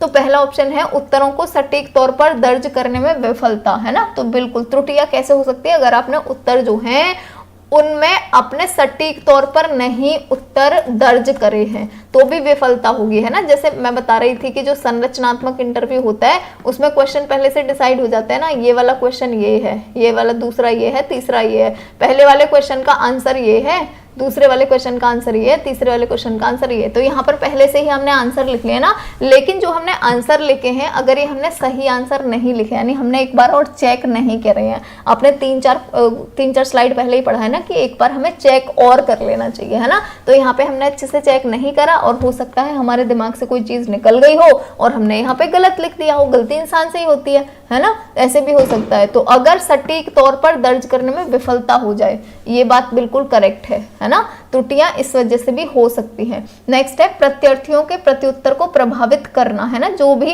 इंटरव्यू देने के लिए आया है, अगर उसने, जैसे ऐसे कभी कभी होता है ना कि हम इंटरव्यू देने के लिए आया है ना, जो भी इंटरव्यू देने के लिए व्यक्ति आया है, जैसे अगर आपने भी कभी प्रैक्टिकल दिया होगा तो जो वाइवा लेने वाला आता है एग्जामिनर, वो भी तो उल्टे सीधे क्वेश्चन पूछता है, हम सही आंसर दे देंगे ना, फिर भी हमें अच्छा ये होता है ऐसे करके फिर से बोलेगा ताकि हम उस सही आंसर को भी गलत कर दें, है ना। मेरे साथ तो बहुत होता था ऐसे, ठीक है। तो प्रत्यार्थियों के प्रत्युत्तर को प्रभावित करना, यानी उसने एक बार आंसर दे दिया है लेकिन फिर भी आप उसको प्रभावित कर रहे हो, यानी उसको इधर उधर भटका रहे हो, है ना। तो इस वजह से भी त्रुटि हो सकती है, बिल्कुल करेक्ट है ये, ठीक है। नेक्स्ट है साक्षात्कार देने वाले बुद्धिमान हो, है ना। तो ये वाले अगर बुद्धिमान होंगे तो त्रुटियां नहीं होंगी, तो गलत है। नेक्स्ट है साक्षात्कार लेने वाले प्रश्नों की अच्छी तरह व्याख्या करने में समर्थ हो, है ना। जो साक्षात्कार लेने वाले हैं वो प्रश्नों की अच्छी तरह व्याख्या करने में समर्थ हो। अगर ये समर्थ होंगे तो फिर त्रुटि क्यों होगी, ठीक है। ये तो पूछ रहे हैं त्रुटि हो सकती है, कैसे हो सकती है, तो अगर समर्थ होंगे तो कैसे त्रुटि हो सकती है, ये भी गलत हो जाएगा। नेक्स्ट है साक्षात्कार के लिए समुपयुक्त माहौल बनाने में विफलता, यानी कि आप अगर माहौल नहीं बना पा रहे, जैसे हमने पढ़ा था ना, जब भी इंटरव्यू स्टार्ट हो रहा है तो हमें व्यक्ति को सबसे पहले उसको थोड़ा सा कंफर्टेबल फील कराना है ताकि वो थोड़ा घबराए ना, है ना। तो अगर आपने माहौल बढ़िया नहीं बनाया तो जो इंटरव्यू देने के लिए आया है वो अच्छे से आंसर्स नहीं कर पाएगा और ये भी क्या हो जाएगा, त्रुटि ही हो जाएगी, है ना। तो यानी हमारी कौन कौन सी त्रुटि हो जाएगी, ए, बी और ई। तो ए, बी और ई कहाँ पर है, ये बा ऑप्शन जो है ये हमारा हो जाएगा यहाँ पे करेक्ट ऑप्शन, ठीक है जी। चलिए नेक्स्ट क्वेश्चन की तरफ बढ़ते हैं। तो नेक्स्ट जो क्वेश्चन है हमारा वो है सुव्यवस्थित साक्षात्कार के लिए प्रश्न तैयार करने में निम्नलिखित में से कौन से उपयोगी संकेत हैं। कौन कौन से उपयोगी संकेत हो जाएंगे, तो पहला है आरंभिक प्रश्न मनोहर और रुचिकर होने चाहिए, है ना। यानी जो सबसे पहले प्रश्न करे जा रहे हैं वो रुचिकर और मनोहर होने चाहिए, ठीक है। नेक्स्ट है आरंभिक प्रश्न शोध विषय से संबंधित होने चाहिए। नेक्स्ट है सामान्य प्रश्न विशेष प्रश्न से पूर्व होने चाहिए। यदि प्रश्न सूची लंबी हो तो प्रश्नों को समूहबद्ध किया जा सकता है और साक्षात्कार देने वाले के उत्तर की सत्यता को परखने के लिए व्यक्तिगत प्रश्नों को बार बार दोहराएं, ठीक है। यानी इसमें से हमें क्या करना है, सुव्यवस्थित साक्षात्कार के लिए प्रश्न तैयार करने के लिए अच्छा अगर हमें क्वेश्चंस तैयार करने हैं तो हमें किस तरह से करने चाहिए ये पूछ रहे हैं, ठीक है। तो पहला है आरंभिक प्रश्न शोध विषय नहीं, पहला है आरंभिक प्रश्न मनोहर और रुचिकर होने चाहिए नहीं, ठीक है।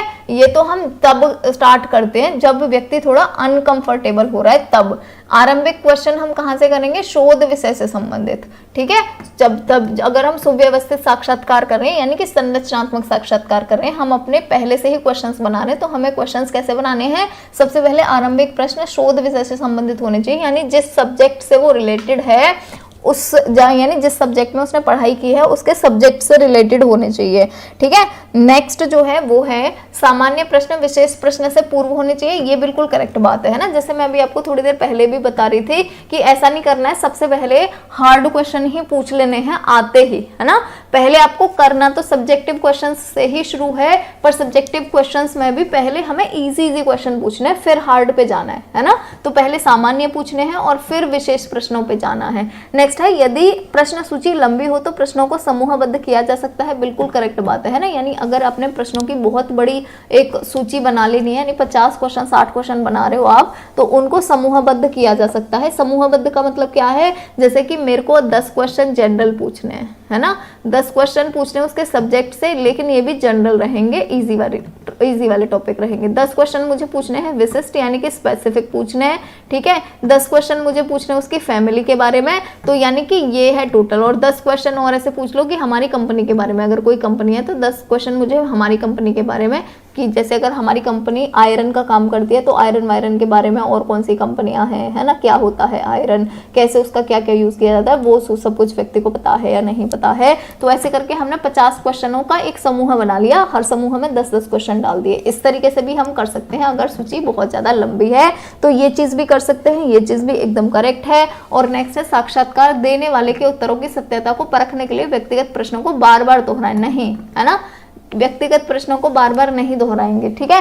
व्यक्तिगत प्रश्न का मतलब क्या हुआ, वही कि आपका नाम क्या है, आपके पिता का नाम क्या है, तो इसको बार बार दोहराने की क्या जरूरत है। अगर आप सत्यता जांचना चाहते हैं तो उसके डॉक्यूमेंट चेक करो ना, ठीक है। उससे बार बार पूछेंगे तो वो तो एक बार झूठ बोलेगा तो 10 बार भी बोल सकता है ना, ठीक है जी। तो ये भी हमारा गलत है। यहाँ पे हमारी सही चीजें कौन सी हैं, बी, सी और डी है।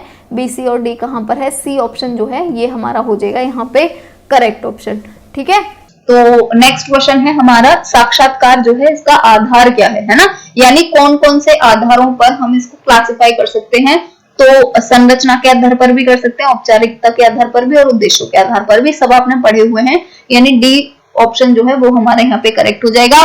संरचना के आधार पर अगर हम साक्षात्कार के प्रकार देखें तो कौन कौन से हो जाएंगे, सारे के सारे हो जाएंगे, ये आपने ऑलरेडी पढ़े हुए हैं, संरक्षित और असंरचित और अर्धसंरचित, ठीक है। यानी जिनको पहले से बना लिया गया हो या जिनको नहीं बनाया गया हो, या कुछ क्वेश्चन पहले बना लिए हो और कुछ नहीं बनाए हो, कुछ नए क्वेश्चन जो हम एट द टाइम बोल रहे हैं या पूछ रहे हैं तो वो अर्ध संरक्षित के अंदर आ जाते हैं ना। असंरचित जिनमें हमने बनाए ही नहीं होते हैं, हम बिना पहले हमने कोई तैयारी नहीं करी होती है क्वेश्चंस की और हम एट द टाइम क्वेश्चंस पूछते रहते हैं। और संरचित में तो सारे के सारे क्वेश्चंस हमारे बने हुए होते हैं, पेपर पे बाकायदा लिखे हुए होते हैं, उन्हीं में से ही हम क्वेश्चन पूछते हैं, ठीक है। तो ये तीनों के तीनों होते हैं आधार। नेक्स्ट है साक्षात्कार की ऐसी विधि जिसमें साक्षात्कार प्रश्नों को पहले से ही निश्चित कर लिया जाता है ना, यानी पहले से ही लिख लिया जाता है, पहले से ही बना लिया जाता है कि हमें कौन कौन से क्वेश्चंस पूछने हैं, उसको हम क्या बोलते हैं। तो देखो अभी अभी मैंने जस्ट आपको बताया है कि जिसकी संरचना पहले से बना ली गई हो, यानी जो पहले से बना लिए गए हो उनको हम बोलते हैं संरचित साक्षात्कार, ठीक। नेक्स्ट है जब प्रश्नों की एक नियत सूची समान क्रम में सभी प्रतिभागियों को दी जाती है तो इसे किस रूप में जाना जाता है, इसको हम किसे बोलते हैं, सब। जब प्रश्नों की एक नियत सूची है ना, यानी एक प्रश्नों का एक बेसिकली डॉक्यूमेंट बना लिया गया है और वो सबको दी जा रही है, सारे सारे प्रतिभागियों को दी जा रही है कि प्रश्नों के आंसर्स दो, इसको हम क्या बोलते हैं, इसको हम बोलते हैं संरचित साक्षात्कार। यही ही तो होता है, प्रश्न पहले से बना लिए हैं, ठीक है। नेक्स्ट क्वेश्चन की तरफ बढ़ेंगे तो नेक्स्ट क्वेश्चन है संरचित साक्षात्कार जो होता है पेपर 14 से ही है या 18 से। देखो पेपर है ना वैसे तो 14 से ही है, पर मैं और एक बार चेक कर लूंगी ऑफिशियल साइट पे जाके, मैंने भी 5-6 दिन हो गए हैं और मैंने विजिट नहीं किया है ना ऑफिशियल साइट, मैं और एक बार चेक कर लूंगी और अच्छे से आपको बता दूंगी। वैसे तो 14 तक ही है, कोई डेट में परिवर्तन नहीं हुआ है ना, पर और देखते हैं अगर कुछ हो भी गया होगा इन 5-6 दिनों में तो देखते हैं, ठीक है। चलिए नेक्स्ट क्वेश्चन करते हैं। संरक्षित साक्षात्कार जो होता है इसके लाभ क्या क्या हैं। तो देखो पहला जो हमारा ऑप्शन है वो है सीमित संख्या में विकल्प प्रदान करता है जिससे सामान्यीकरण की संभावना कम हो जाती है ना, ये तो गलत है। सीमित संख्या में विकल्प नहीं होते हैं, विकल्प 4 ही होते हैं, जितने होते हैं उतने ही होते हैं, ये नहीं है इसका, है ना। नेक्स्ट है प्रश्नों को मानकीकृत कर देता है, तो ये हमने वहां पर लाभ पढ़ा था कि जो प्रश्न होते हैं उनका स्टैंडर्डाइज हो जाते हैं सारे के सारे क्वेश्चंस, है ना। नेक्स्ट है काफी हद तक सटीकता संभव होती है, ये भी सही है एकदम ऑप्शन। और नेक्स्ट है कि दत्त प्रक्रमण सही होता है, यानी कि डेटा प्रोसेसिंग जो है वो बहुत ज्यादा इजी हो जाती है।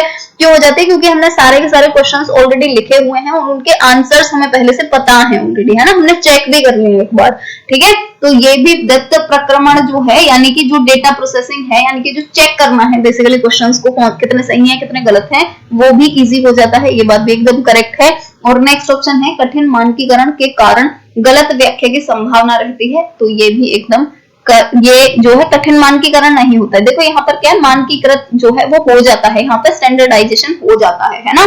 तो यहाँ पर कठिन मानकीकरण के कारण गलत व्याख्यान होती है, ये तो बिल्कुल गलत है। यहीं पे हमने पढ़ा था कि सटीकता जो है वो बहुत आ जाती है यहाँ पर, यानी कि एक्यूरेसी जो है यानी एकदम जो करेक्ट होनी चाहिए चीज वो यहाँ पे बहुत ज्यादा बढ़ जाती है ना। एक्यूरेसी किसको बोलते हैं, जैसे कि अगर कोई भी चीज 100% है तो 99.9% सही हो उसको हम बोलते हैं एक्यूरेट, ठीक है। तो जो सटीकता है वो संभव होती है बिल्कुल। और यहाँ पे लिखा है कि कठिन मानकीकरण के कारण गलत व्याख्या रहती है। तो गलत व्याख्या कैसे हो जाएगी, यहाँ पर तो बहुत ही ज्यादा सटीकता रहती है ना।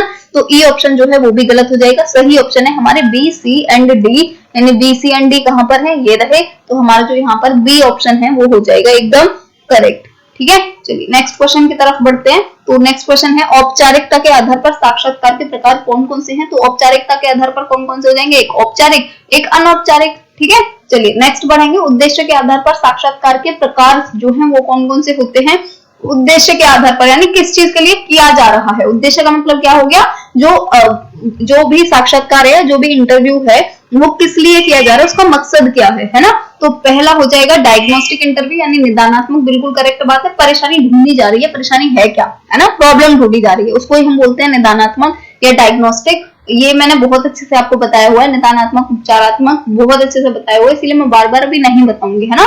नेक्स्ट है उपचारात्मक, यानी प्रॉब्लम पता चल गई है और अभी उसका ट्रीटमेंट हो रहा है, उसका उपचार हो रहा है, उसको बोलते हैं उपचारात्मक साक्षात्कार। और नेक्स्ट है अनुसंधान, यानी कि हम किसी चीज की रिसर्च कर रहे हैं, किसी चीज को ढूंढ रहे हैं, है ना, उसके लिए साक्षात्कार। तीनों एकदम करेक्ट है, यानी डी ऑप्शन जो है वो हो जाएगा यहाँ पे करेक्ट ऑप्शन। ठीक, चलिए नेक्स्ट क्वेश्चन है संपर्क के स्वरूप के आधार पर साक्षात्कार जो है वो होते हैं। संपर्क का स्वरूप का मतलब क्या हो गया कि जो भी इंटरव्यू लेने वाला है और जो भी इंटरव्यू देने वाला है वो कितने टाइम तक मिल रहे हैं या कितने टाइम तक उनका इंटरव्यू चल रहा है, उसके आधार पर। ठीक है, टाइम के आधार पर, है ना। तो अल्पकालिक का मतलब क्या हुआ, बहुत छोटे समय तक के लिए इंटरव्यू हुआ, यानी बहुत छोटे समय तक ही संपर्क हुआ इंटरव्यू लेने वाले का और इंटरव्यू देने वाले का। नेक्स्ट दीर्घकालिक, दीर्घकालिक का मतलब क्या हुआ कि बहुत लंबे समय तक इंटरव्यू हुआ या बहुत लंबे समय तक संपर्क हुआ। और नेक्स्ट है पुनरावृत्ति साक्षात्कार, यानी एक बार हो गया इंटरव्यू और फिर दोबारा से इंटरव्यू हो रहा है, उसको हम बोलते हैं पुनरावृत्ति साक्षात्कार। ठीक है, तो तीनों तरह के ही होते हैं संपर्क के आधार पर, यानी डी ऑप्शन जो है वो हो जाएगा करेक्ट ऑप्शन। ठीक, नेक्स्ट है सूचनाओं की संख्या के आधार पर साक्षात्कार जो है वो होते हैं। तो सूचनाओं की संख्या के आधार पर जो है साक्षात्कार वो कितने होंगे, 2 होंगे, है ना। कौन कौन से होंगे, एक होंगे सूचना दाताओं के आधार पर या सूचना दाओं के आधार पर, है ना, यानी कि जिनसे भी सूचना ली जा रही है, या हम बोलें कि जिनका भी इंटरव्यू लिया जा रहा है ना। तो जिनका भी इंटरव्यू लिया जा रहा है उनको ही तो हम बोलेंगे सूचना दाता, क्योंकि वही ही तो सूचना दे रहे हैं, है ना। तो सूचना दाताओं की संख्या के आधार पर कितने हो जाएंगे, 2। कैसे हो जाएंगे 2, अगर हम सिर्फ एक व्यक्ति का इंटरव्यू ले रहे हैं, यानी जो सूचना दाता है वो केवल और केवल एक है ना, तो हम उसको क्या बोल देंगे, वैयक्तिक इंटरव्यू बोल देंगे। और अगर सूचना दाता 2 हैं, ठीक, तो 2 या 2 से ज्यादा हैं, 2 है, 3 है, 100 है, 50 है, 1000 है, कितने भी हैं, 1 से ज्यादा हैं, तो उसको हम क्या बोलते हैं, सामूहिक साक्षात्कार बोलते हैं, है ना। इसीलिए 2 तरीके के हो जाएंगे। तो हमारा यहाँ पर ए ऑप्शन जो है वो हो जाएगा करेक्ट ऑप्शन। ठीक, नेक्स्ट है सूचना दाताओं की संख्या के आधार पर साक्षात्कार का प्रकार है, कौन कौन से हैं, अभी हमने जस्ट बात करी है। तो होते हैं वैयक्तिक, अगर सिर्फ और सिर्फ एक व्यक्ति का इंटरव्यू लिया जा रहा है, और सामूहिक अगर एक से ज्यादा व्यक्तियों का इंटरव्यू लिया जा रहा है ना, यानी दोनों करेक्ट है। तो हमारा सी ऑप्शन जो है वो हो जाएगा यहाँ पे करेक्ट ऑप्शन। चलिए थोड़ा सा जूम कर लेते हो ना, आपको अगर अच्छे से नहीं दिख रहा होगा तो अब हो सकता है कि आपको थोड़ा ढंग से दिख रहा हो, है ना। चलिए नेक्स्ट क्वेश्चन पढ़ते हैं कि उत्तरदाताओं की संख्या के आधार पर साक्षात्कार होता है। देखो, उत्तरदाता बोल दो या सूचना दाता बोल दो, मतलब तो एक ही है। उत्तरदाता कौन है, जो सूचना दे रहा है ना, जो अपने बारे में बता रहा है, क्वेश्चन जो भी पूछ रहा है, यानी कि जो इंटरव्यू लेने वाला है उसको सूचना या फिर उत्तर कौन देगा, जो इंटरव्यू देने के लिए आया है ना, या जो साक्षात्कार देने के लिए आया है ना। तो संख्या के आधार पर कौन से हो जाएंगे, दोनों ही हो जाएंगे। वैयक्तिक अगर एक व्यक्ति है, एक से ज्यादा है तो सामूहिक, यानी कि सी ऑप्शन यहाँ पर हो जाएगा हमारा करेक्ट ऑप्शन। ठीक, चलिए नेक्स्ट क्वेश्चन की तरफ बढ़ेंगे। तो नेक्स्ट क्वेश्चन है सूचना दाता के संपर्क के स्वरूप के आधार पर साक्षात्कार होता है। अब देखो वही ही है, ये सिर्फ लैंग्वेज डिफरेंट हो रही है ना। सूचना दाता जो है उसका संपर्क कितना हो रहा है, कितने टाइम के लिए वो जो इंटरव्यू लेने आया है उससे कितने टाइम के लिए मिला है, इसके आधार पर। अल्पकालिक कौन सा हो जाएगा, अगर कम टाइम के लिए हुआ है। पुनरावृत्ति अगर दोबारा भी इंटरव्यू हुआ है। दीर्घकालिक अगर बहुत लंबे समय तक हुआ है, यानी डी ऑप्शन जो है वो यहाँ पे हो जाएगा करेक्ट ऑप्शन। ठीक, चलिए नेक्स्ट है साक्षात्कार प्रक्रिया के प्रमुख रूप से कितने पद होते हैं, है ना। पद जो है वो कितने होते हैं, ठीक, तो कितने होते हैं पद बेसिकली होते हैं 4, है ना। तो यहाँ पर हमारा सी ऑप्शन जो है वो हो जाएगा करेक्ट ऑप्शन। ठीक, चलिए नेक्स्ट क्वेश्चन की तरफ बढ़ेंगे।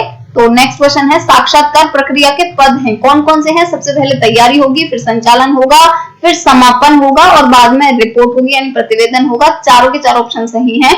ये समापन और प्रतिवेदन अलग अलग है ना। तो यहाँ पर जो है हमारा डी ऑप्शन जो है वो हो जाएगा करेक्ट ऑप्शन। नेक्स्ट है साक्षात्कार विधि के लाभ कौन कौन से हैं। तो सबसे पहले इस विधि द्वारा सामाजिक मनोविज्ञान की अमूर्त घटनाओं का अध्ययन संभव है, बिल्कुल करेक्ट बात है। अमूर्त का मतलब क्या हुआ, जो हमारे सामने नहीं है चीजें उनके बारे में भी हम पता लगा सकते हैं, है ना। जैसे किसी व्यक्ति का इंटरव्यू हो रहा है और हम उससे पूछ रहे हैं तुम्हारे पापा का क्या नाम है, तो वो अपने पापा का नाम बता रहा है, उसके पापा हमारे सामने नहीं है ना, हमने उसके पापा का नाम सुना है, पर हमें फिर भी पता चल रहा है ना, ठीक है। हम उससे पूछेंगे आपकी एजुकेशन कहाँ तक हुई है ना, आपको किस किस चीज में हॉबी है। तो ये सारी की सारी क्या है, अमूर्त घटना है ना। यानी जो हमें हमारे सामने नहीं है, हमें दिख नहीं रही है, उन चीजों के बारे में भी पता लगाना। ठीक। नेक्स्ट है अतीत की घटनाओं का अध्ययन संभव है, बिल्कुल संभव है। जैसे अगर कोई भी व्यक्ति है जिसको की काउंसलिंग की या फिर गाइडेंस की जरूरत है और जब वो जाता है काउंसलर के पास या जो गाइडेंस देता है उसके पास, तो उसका इंटरव्यू ही तो हो रहा होता है, जो भी काउंसलर उससे पूछ रहा होता है वो इंटरव्यू ही तो होता है ना। तो उससे पूछता है, अगर सोचो किसी को डिप्रेशन की प्रॉब्लम है, वो किसी काउंसलर के पास जा रहा है, तो काउंसलर उससे क्वेश्चंस पूछता है ना कि बताइए पीछे क्या क्या हुआ है ना, किस वजह से आपको इतनी परेशानी हो रही है, आप किस वजह से इतना सैड रहते हो, है ना। तो वो सारी चीजें किस लिए पूछ रहा है, अतीत की घटनाएं जानने के लिए। तो बिल्कुल करेक्ट बात है। नेक्स्ट है गोपनीय अनुभवों तथा घटनाओं का अध्ययन संभव है, ये भी बिल्कुल संभव है, क्योंकि कुछ चीजें ऐसी होती हैं कि मनुष्य जो है वो जब बीमार हो जाता है तो डॉक्टर को बता देगा, बाकी किसी को नहीं बताएगा, है ना। तो गोपनीय अनुभव जो होते हैं जिनको उसने छुपा रखा है या जिन भी गोपनीय घटनाओं को उसने छुपा रखा है, अगर उनकी वजह से उसको कोई प्रॉब्लम हो रही है तो जाके वो काउंसलर को बता देगा, है ना, वरना तो उसकी प्रॉब्लम ठीक नहीं होगी। तो ये भी करेक्ट ऑप्शन है, यानी डी ऑप्शन जो है वो हो जाएगा यहाँ पे करेक्ट ऑप्शन। ठीक। चलिए नेक्स्ट क्वेश्चन पढ़ेंगे।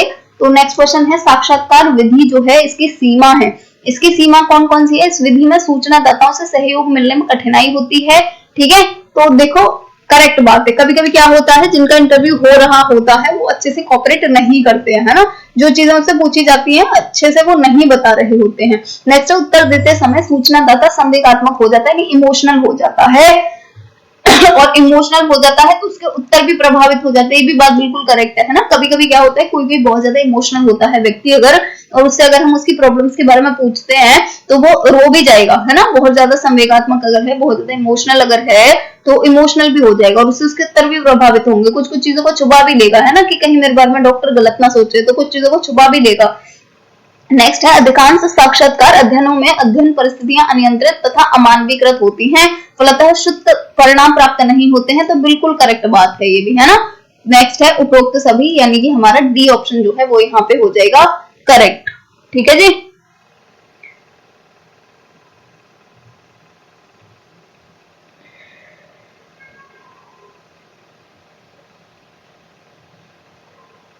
चलिए ठीक है ना। नेक्स्ट क्वेश्चन की तरफ बढ़ते हैं। अगर कोई भी प्रॉब्लम आ रही हो तो पूछ लेना, है ना, मैं कमेंट देख रही हूँ सबके, तो अगर कोई भी प्रॉब्लम आए तो पूछ सकते हो। नेक्स्ट है प्रमाणिक साक्षात्कार विधि का लाभ है ना, यानी कि जो ऑथेंटिक इंटरव्यू होता है, ऑथेंटिक हम किसको बोलेंगे, जो एकदम करेक्ट हो रहा है, जिसमें किसी भी चीज का पक्षपात या कोई भी चीज नहीं हो रही, एकदम ऑथेंटिक है, एकदम करेक्ट है ना।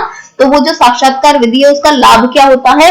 तो देखो सबसे पहले ही मैंने बोला था कि प्रमाणिक साक्षात्कार या ऑथेंटिक इंटरव्यू का मतलब क्या है, उसमें कोई भी गड़बड़ नहीं है, एकदम शुद्ध इंटरव्यू, है ना।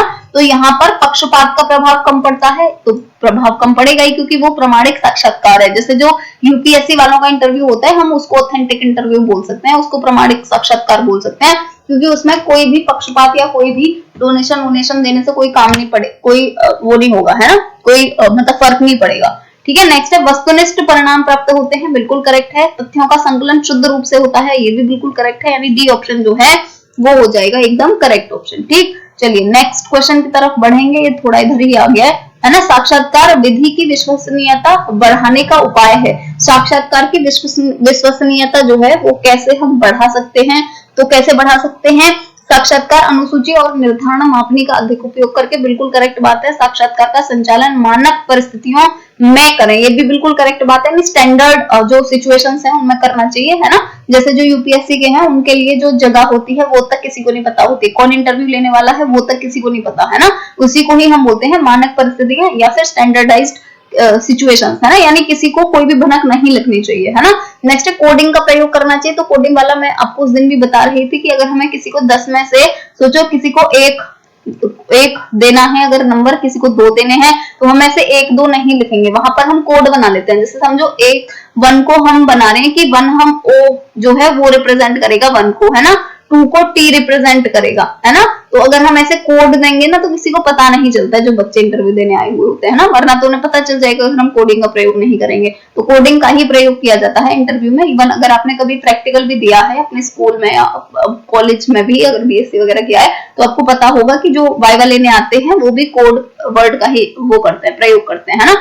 यानी यहाँ पर हमारा डी ऑप्शन जो है वो हो जाएगा करेक्ट ऑप्शन। ठीक, चलिए नेक्स्ट है कि जो साक्षात्कार विधि है उसकी वैधता बढ़ाने का उपाय है, यानी जो उसकी वैलिडिटी है वो हम किस तरीके से बढ़ा सकते हैं, कैसे बढ़ा सकते हैं। सौहार्दपूर्ण संबंध स्थापित करके शुद्ध उत्तर प्राप्त करने चाहिए, बिल्कुल करेक्ट बात है ना। समय समय पर सूचनादाता को प्रेरित करना चाहिए, नहीं मोटिवेट करना चाहिए जो भी इंटरव्यू देने आया है, तो ये भी एकदम करेक्ट बात है। और सूचनादाता से प्राप्त उत्तरों की पुष्टि अन्य साधनों से भी करनी चाहिए, नहीं उसने जो आंसर दिए हैं अगर आपको लगता है, मतलब आपको पता है सारे आंसर, पर फिर भी आपको एक बार और चेक कर लेना चाहिए, है ना। तो यानी डी ऑप्शन जो है वो यहाँ पे हो जाता है हमारा करेक्ट ऑप्शन। मूल रूप में प्रश्नावली उत्तेजकों का एक समूह है ना, उत्तेजकों का एक समूह है या स्टिमुलाई का एक ग्रुप है। ये किसने बोला था, लुंडवर्ग ने बोला था। जिससे मैं बोलती हूँ हमेशा एक शब्द पकड़ के चलो, है ना। पूरा पढ़ोगे तो इतने कहां तक ही पढ़ोगे, इतने सारे स्टेटमेंट हैं पूरे आपके, पूरे अगर एक सेमेस्टर का लगाया जाए तो आपको कम से कम 300 स्टेटमेंट याद करने हैं ना, तो कैसे ही कर पाओगे इतने। चलिए नेक्स्ट है, सामान्यतः प्रश्नावली किसी रूप में दिए गए प्रश्नों के उत्तर प्राप्त करने का एक साधन है जिसे उत्तरदाता स्वयं भरता है ना। ये किसने बोला था, तो ये बोला था गुडे और हार्ट ने। हमारा ए ऑप्शन हो जाता है करेक्ट। नेक्स्ट है, सामान्य रूप से प्रश्नावली से तात्पर्य प्रश्नों के उत्तर प्राप्त करने की पद्धति से है जिसमें एक प्रपत्र का प्रयोग किया जाता है जिसे उत्तरदाता स्वयं भरता है। ठीक है, तो उत्तरदाता स्वयं भरता है, किसने बोला था, गुडे और हार्ट ने बोला था। ए ऑप्शन जो है वो हो जाएगा हमारा यहाँ पे करेक्ट। ठीक, नेक्स्ट है, प्रश्नावली विचार पूर्वक और निश्चित रूप से चुने हुए शब्दों वाले प्रश्नों की एक सूची है। किसने बोला था, ये अकोलकर ने बोला था। ए ऑप्शन जो है वो हमारा हो जाता है यहाँ पर करेक्ट ऑप्शन। ठीक है जी, चलिए, है ना। चलिए टाइम भी अभी मैं आपसे ही पूछती हूँ, ठीक है जी। चलिए कल से मैं और ज्यादा क्वेश्चन लेके आऊंगी। मैंने सोचा था कि 50 मिनट हो जाएंगे कराते हुए, भी तो थोड़े बहुत ही स्लाइड बचे हुए हैं बस, है ना। 4-5 स्लाइड जल्दी हो जाएगी आज की क्लास। चलिए कल से और ज्यादा क्वेश्चन लेके आऊंगी ताकि 50-55 मिनट की क्लास हो, आपका सिलेबस भी जल्दी दिखने हो जाए। ठीक है, चलिए नेक्स्ट है कि अपने सरलतम रूप में प्रश्नावली प्रश्नों की एक सूची है। ये किसने बोला है, तो ये बोला है सिन पाओ यंग ने। तो हमारा बी ऑप्शन हो जाएगा यहाँ पे करेक्ट ऑप्शन। ठीक, चलिए नेक्स्ट है, समाज मनोविज्ञान की एक ऐसी विधि जिसे विशाल तथा दूरस्थ स्थानों पर, विशाल और दूरस्थ स्थानों पर फैली समष्टि के अध्ययन के लिए प्रयोग किया जाता है। क्या होता है, वो होती है प्रश्नावली, है ना। तो बी ऑप्शन जो है वो हो जाएगा हमारा यहाँ पे करेक्ट ऑप्शन। चलिए नेक्स्ट क्वेश्चन की तरफ बढ़ते हैं। तो नेक्स्ट क्वेश्चन है, प्रश्नावली उदाहरण है, किसका उदाहरण है, सेल्फ रिकॉर्ड का या विदाउट सेल्फ रिकॉर्ड का। देखो प्रश्नावली उदाहरण किसका है, स्वयं रिकॉर्ड का या हम बोले सेल्फ रिकॉर्ड का, है ना। जैसे प्रश्नावली जब हम तैयार करते हैं तो किस चीज के लिए करते हैं, रिकॉर्ड के लिए, अपने रिकॉर्ड के लिए, है ना। अपने रिकॉर्ड के बिना थोड़ी करते हैं, रिकॉर्ड ही नहीं अगर हमें कुछ करना है तो फिर हम क्यों प्रश्नावली करेंगे। ठीक है, नेक्स्ट है, प्रश्नावली की विशेषताएं जो है वो कौन कौन सी हैं। तो पहला है, प्रश्न संक्षिप्त और स्पष्ट होने चाहिए, बिल्कुल करेक्ट बात है ना, नहीं शॉर्ट में होने चाहिए और स्पष्ट होने चाहिए। प्रश्नावली रुचिकर हो यानी इंटरेस्टिंग हो, है ना, यानी क्वेश्चन पढ़ते समय मजा आना चाहिए, है ना। नेक्स्ट है, प्रश्न तर्क संगत क्रम में होने चाहिए, है ना। जैसे कि अगर कोई भी चीज के बारे में लिखा हुआ भी है तो पहले उसका डेफिनेशंस वाले क्वेश्चंस पूछो, फिर उसकी विशेषताएं गुण वाले क्वेश्चंस पूछो, फिर उसके उद्देश्य के बारे में क्वेश्चन पूछो, फिर उसके प्रकार के बारे में क्वेश्चन पूछो। जिस तरीके से क्रम में क्वेश्चंस लगे हुए होने चाहिए, बिल्कुल करेक्ट बात है। यानी डी ऑप्शन जो है वो हो जाएगा हमारे यहाँ पे करेक्ट ऑप्शन। ठीक, नेक्स्ट क्वेश्चन है, प्रश्नावली विधि की उपयोगिता क्या है, यानी इसका यूज क्या है। तो इसका यूज क्या है, वस्तुनिष्ठ अध्ययन में लाभप्रद है, बिल्कुल लाभप्रद है। समय की बचत होती है, हाँ जी बिल्कुल होती है, क्योंकि प्रश्नावली हमने पहले से तैयार कर ली है, किसी के हाथ में थमा दिया है, बस वो टिक करेगा और हमें लाके दे देगा, है ना। तो समय की कितनी बचत होगी। और नेक्स्ट है, अच्छा न्यायदर्श चयन होता है, ये भी बिल्कुल करेक्ट बात है, यानी डी ऑप्शन जो है वो हो जाएगा हमारे यहाँ पे करेक्ट ऑप्शन। ठीक, नेक्स्ट क्वेश्चन है कि प्रश्नावली की सीमा क्या क्या है। तो सबसे पहले है, निर्माण प्रक्रिया कठिन होती है, यानी बनाना कठिन होता है, बिल्कुल करेक्ट है ना। जैसे कि एमसीक्यूज बनाना देखो कितना कठिन काम है ना। एक उसमें सही डालना है, बाकी 3 जो गलत है वो भी हमें ढूंढ करके लाने हैं, है ना। नेक्स्ट, केवल शिक्षित व्यक्तियों का ही अध्ययन किया जाता है यहाँ पर, है ना। तो ये भी बिल्कुल करेक्ट बात है, क्योंकि जिसको पढ़ना ही नहीं आएगा वो कैसे प्रश्नावली में आंसर्स लगाएगा, है ना। क्योंकि प्रश्नावली क्या है, जो बेसिकली अभी हम करा रहे हैं, ये एमसीक्यूज, ये प्रश्नावली ही तो है ना। तो शिक्षित व्यक्ति यानी जिसने पढ़ा होगा या जिसको पता होगा जिसके बारे में, वही ही इसको कर सकता है, ये भी करेक्ट है। प्रश्नावली भरकर वापस नहीं करना, है ना। यानी कि अगर कोई ऐसे होता है कि प्रश्नावली भर तो लेगा लेकिन हमें देता नहीं है वापस, है ना, तो ये भी बिल्कुल करेक्ट है। जैसे जब भी किसी चीज का सर्वे भी करने जाते हैं, जैसे मैं बता रही थी आपको, पीएचडी वाले बहुत भरवाते हैं, क्योंकि वो बहुत रिसर्च वगैरह करते रहते हैं ना, तो वो बहुत भरवाते हैं। तो अगर वो कभी कभी आपको दे भी देते हैं ना, मेरे को भी बहुत मिले हुए हैं और मैंने भर भी दिए हैं, मेरे को मिल जाता है तो दे देती हूँ, नहीं मिला तो हम उसके पास नहीं जाते हैं, है ना, कि ये लो हमने आपकी प्रश्नावली भर दी, है ना। तो ऐसे होता है, प्रश्नावली भर करके वापस नहीं करते हैं लोग, ये भी बिल्कुल करेक्ट है। यानी डी ऑप्शन जो है वो यहाँ पे हो जाएगा करेक्ट ऑप्शन, ठीक है। नेक्स्ट है प्रश्नावली के प्रकार हैं, यानी प्रश्नावली कौन कौन से प्रकार की है। संरचित होती है, बिल्कुल होती है ना, जिसमें क्वेश्चंस पहले से डिसाइडेड हो। असंरचित भी होती है, यानी एट द टाइम बनाई गई हो। और चित्र भी होती है, यानी जिसमें चित्र में से क्वेश्चंस पूछते हैं, तो यानी सारी की सारी होती है। डी ऑप्शन करेक्ट हो जाएगा। नेक्स्ट है प्रश्नावली होती है, प्रश्नावली कैसी कैसी होती है, अप्रतिबंधित होती है, बिल्कुल करेक्ट है, यानी जिसके जो आंसर्स हैं वो रिस्ट्रिक्टेड हो। अप्रतिबंधित होती है, रिस्ट्रिक्टेड नहीं हो, ये भी करेक्ट है। और चित्रात्मक, यानी कि चित्र में से प्रश्न पूछे हुए हो, ये भी करेक्ट है। यानी डी ऑप्शन जो है वो हो जाएगा हमारे यहाँ पे करेक्ट ऑप्शन, ठीक। चलिए नेक्स्ट क्वेश्चन की बात करते हैं। तो नेक्स्ट क्वेश्चन है प्रश्नावली का प्रकार नहीं है, इसमें से कौन सा प्रकार नहीं है। संरचित प्रश्नावली तो होती है ना। मिश्रित प्रश्नावली भी होती है, ये भी हमने पढ़ा था कि जिसमें सारे के सारे क्वेश्चंस भरे पड़े हों, ये भी करेक्ट है। चित्र प्रश्नावली तो हमने अभी भी पढ़ा है, चित्र में से अगर क्वेश्चन भरे हुए हों। कौन सी नहीं पढ़ी है हमने, स्पष्ट प्रश्नावली नहीं पढ़ी है ना। और यहाँ पे यही ही पूछा गया है कि कौन सा नहीं है प्रकार, तो हमारा यहाँ पर डी ऑप्शन जो है वही ही हो जाएगा करेक्ट, ठीक है। सत्येंद्र बहुत अच्छी रही दिवाली ठीक है। चलिए आप लोगों की कैसी रही, आप लोग भी बताइए फेस्टिवल तो अच्छे ही जाते हैं, है ना, फैमिली के साथ इतना टाइम स्पेंड करते हैं, तो फेस्टिवल तो बढ़िया ही लगते हैं। चलिए नेक्स्ट है काउंसलर द्वारा पूछताछ या प्रश्न करने में क्या घटित होता है। क्या घटित होता है, छात्रों को मदद करने की प्रक्रिया में आगे बढ़ने में मदद करना, बिल्कुल करेक्ट बात है ये तो, है ना। नेक्स्ट है उसकी कहानी के अन्य भागों की जांच करना, ये सही नहीं लग रहा। नेक्स्ट है काउंसलर शारीरिक या मनोवैज्ञानिक रूप से छात्रों के साथ हो सकता है, नहीं, है ना, ये भी गलत ही है। हमारा जो ए ऑप्शन है वो हो जाएगा यहाँ पे करेक्ट ऑप्शन, ठीक है। हमारा जनसंख्या या जनसंख्या प्रतिदर्श से व्यक्तिगत साक्षात्कार का प्रदत्त संग्रह के अन्य विधियों द्वारा क्रमबद्ध रूप से प्रदत्त संग्रह करना सर्वे कहलाता है। किसने बोला है ये, जैसा मैंने बोला था एक ही साइंटिस्ट है, कैंपबेल और कैटोना, तो कैटरीना करके याद रख लेना, है ना, सर्वे मेथड को। ये सर्वे मेथड किसने दी है, कैटरीना ने या कैटोना ने, ठीक है। तो ए ऑप्शन जो है वो हमारा यहाँ पे हो जाएगा करेक्ट। नेक्स्ट है जनसंख्या प्रतिदर्श से व्यक्तिगत साक्षात्कार या अन्य विधि द्वारा क्रमबद्ध रूप से प्रदत्त संग्रह करना, क्या बोलते हैं उसको। जहां पर भी जनसंख्या आ जाए ना, तो वहां पर आपको सर्वे पर ही जाना है, क्योंकि जनसंख्या का सर्वे या जनसंख्या के बारे में अध्ययन करना किसी भी चीज का, ये इसका सबसे बढ़िया या सबसे अच्छा तरीका होता है सर्वे, है ना। तो हमारा डी ऑप्शन यहाँ पे हो जाएगा करेक्ट ऑप्शन, ठीक। चलिए नेक्स्ट क्वेश्चन है सर्वे में प्रविधि का प्रयोग किया जाता है। चलिए आप लोग आंसर करिएगा, क्योंकि ज्यादा क्वेश्चन आज है नहीं, है ना, लास्ट टॉपिक था ये। तो ये हमारा थर्ड क्वेश्चन है, ये हमारा फोर्थ क्वेश्चन है, और ये है हमारा फिफ्थ क्वेश्चन, ठीक है। तो थर्ड क्वेश्चन है सर्वे प्रविधि में प्रयोग किया जाता है साक्षात्कार का, प्रश्नावली का, टेलीफोन का, या फिर सभी का। नेक्स्ट क्वेश्चन है सर्वे का उद्देश्य होता है वर्णनात्मक, संबंधात्मक, या फिर दोनों। नेक्स्ट क्वेश्चन है सर्वे विधि का लाभ है अधिक जनसंख्या वाले समूह के लिए लाभदायक होती है, इसका कार्यक्षेत्र बहुत विशाल होता है, यानी बहुत बड़ा होता है, और इसके अंदर लचीलापन भी होता है, ठीक है। चलिए सबका आंसर दीजिए। प्रवेश कुमार बता रहे हैं सी, फोर्थ क्वेश्चन का बता रहे हो गया, आई होप आप सी। तो ये और बता दीजिए कौन से क्वेश्चन का कौन सा, है ना। फोर्थ का सी चंचल शर्मा जी, वेरी गुड। और बाकी के जो हमारे दोनों ऑप्शन हैं वो कौन से हो जाएंगे, बाकी के दोनों ऑप्शन हो जाएंगे हमारे डी, है ना, बिल्कुल। रोशनी, चंचल, जूही, अभी, रविकांत, मिथुन, मेघा, प्रवेश, वीके एंटरप्राइज, अभी, प्रवेश, रोशनी, मिथुन, नेहा, ठीक। चलिए बिल्कुल करेक्ट सबने, एकदम, मेघा, कुशवाहा, सबने एकदम करेक्ट आंसर दिए। थर्ड और फिफ्थ का हो जाएगा हमारा डी ऑप्शन, और फोर्थ का हो जाएगा सी ऑप्शन, ठीक। चलिए नेक्स्ट क्वेश्चन पढ़ते हैं। सर्वे विधि जो है इसके दोष क्या क्या हैं। इसके द्वारा सतही सूचना प्राप्त होती है, यानी ऊपर वाली जो इन्फॉर्मेशन होती है सिर्फ वही ही प्राप्त होती है, है ना, जो मतलब अंदर वाली इंफॉर्मेशन है वो हमें नहीं मिल सकती है।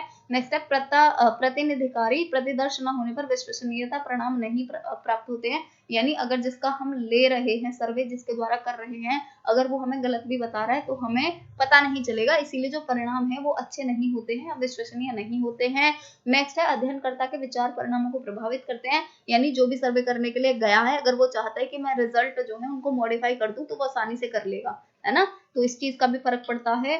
तो यानी डी ऑप्शन जो है वो हो जाएगा हमारा उपरोक्त सभी। तो जल्दी से बताइए ये हमारा कौन सा क्वेश्चन हो गया, 6th क्वेश्चन हो गया, है ना, तो ये हो गया 6th और ये हो गया 7th क्वेश्चन। जब एक शहर के सभी निवासियों का सर्वे किया जाता है तो उस सर्वे को क्या बोलते हैं, है ना, सभी निवासियों को अगर करा जा रहा है यानी किसी को भी नहीं छोड़ा जा रहा है तो उसको हम कौन सा सर्वे बोलते हैं, चलिए जल्दी से बताइए। 6th का बताइए और फिर 7th का बताइए। 6th का आप लोग बता रहे हो डी और 7th का भी बता रहे हो डी, बी, 7th का डी, बी नहीं होगा, शहर के सभी निवासियों का कर रहे हैं, है ना। 7th का चंचल बता रही हैं ए और रोशनी भी ए, प्रवेश भी ए, हाँ जी बिल्कुल करेक्ट बता रहे हो, है ना।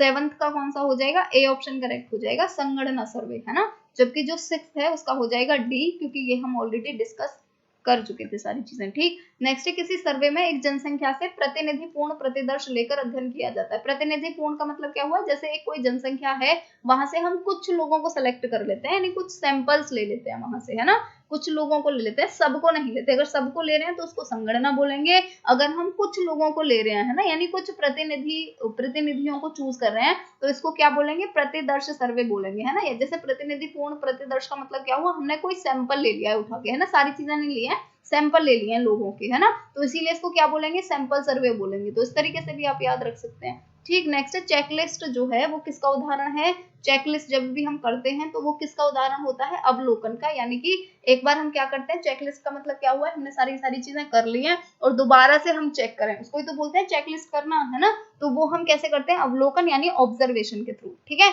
तो ये हमारा यहाँ पर ए ऑप्शन करेक्ट हो जाएगा। नेक्स्ट है लिकर्ट स्केल जो है उसका दूसरा नाम क्या है, तो इसको हम बोलते हैं सारांशित रेटिंग पैमाना या समेटेड रेटिंग स्केल, ये भी बोलते हैं इसको, ठीक है, लिकर्ट स्केल को। नेक्स्ट क्वेश्चन की तरफ बढ़ेंगे। नेक्स्ट है परामर्श प्राप्त करने की एक तकनीक मानकीकृत है, निम्न में से कौन सी एक मानकीकृत तकनीक है। मानकीकृत यानी कि स्टैंडर्डाइज्ड टेक्निक कौन सी है, तो स्टैंडर्डाइज्ड कौन सी है, बुद्धिमत्ता या फिर इंटेलिजेंस को चेक करना, ठीक। नेक्स्ट है बालक के शारीरिक और मानसिक विकास के अध्ययन के लिए सबसे उपयुक्त विधि कौन सी है, कि शारीरिक विकास कितना हुआ है और मानसिक विकास कितना हुआ है, उसके लिए सबसे ज्यादा उपयुक्त विधि जो है वो कौन सी हो जाएगी, आनुवांशिकी हो जाएगी, जेनेटिक्स, उससे तो हम सब कुछ पता कर सकते हैं, है ना, सबसे ज्यादा बढ़िया यही ही टेक्निक है। नेक्स्ट है मार्गदर्शन कार्यक्रम की प्रभावशीलता को नियमित जांच का प्रयोजन कौन करता है, कौन करता है यहाँ पर फॉलो अप करता है, ठीक है। यानी फॉलो अप का मतलब क्या होता है, एक बार हो गया है और हम दोबारा से उस चीज को कर रहे हैं उसको हम बोलते हैं फॉलो अप, है ना।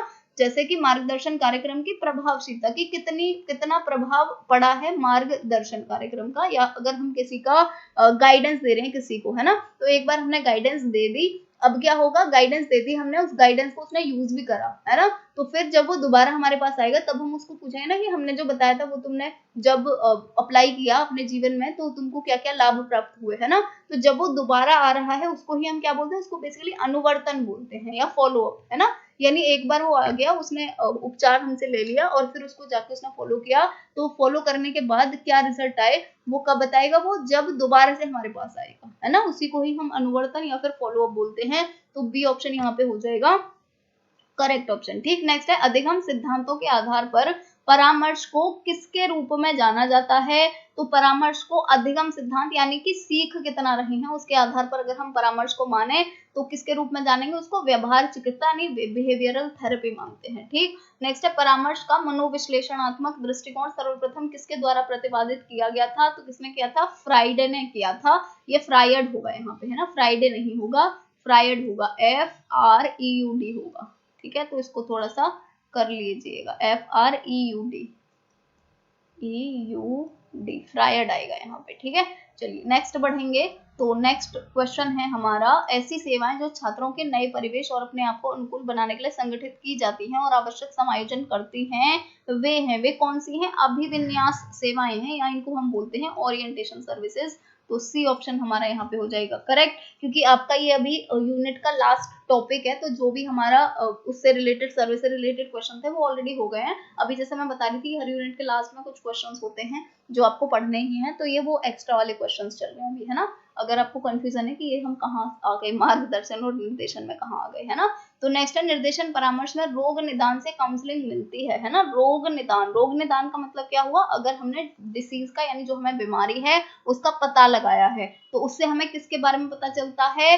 रोग निदान, है ना। यानी कि रोग जो है, यानी बीमारी जो है उसकी डायग्नोसिस करी है, तो उसको हम कंबाइन करते हैं काउंसलिंग के साथ में। किस लिए करते हैं? भविष्य के लिए करते हैं, ताकि भविष्य यानी जो फ्यूचर है उसमें हम बढ़िया रिजल्ट ला सकें। ठीक। नेक्स्ट है, स्कूल में मार्गदर्शन सेवाएं प्रदान करने के लिए सबसे जरूरी चीज जो है वो क्या है? तो सबसे जरूरी चीज क्या है?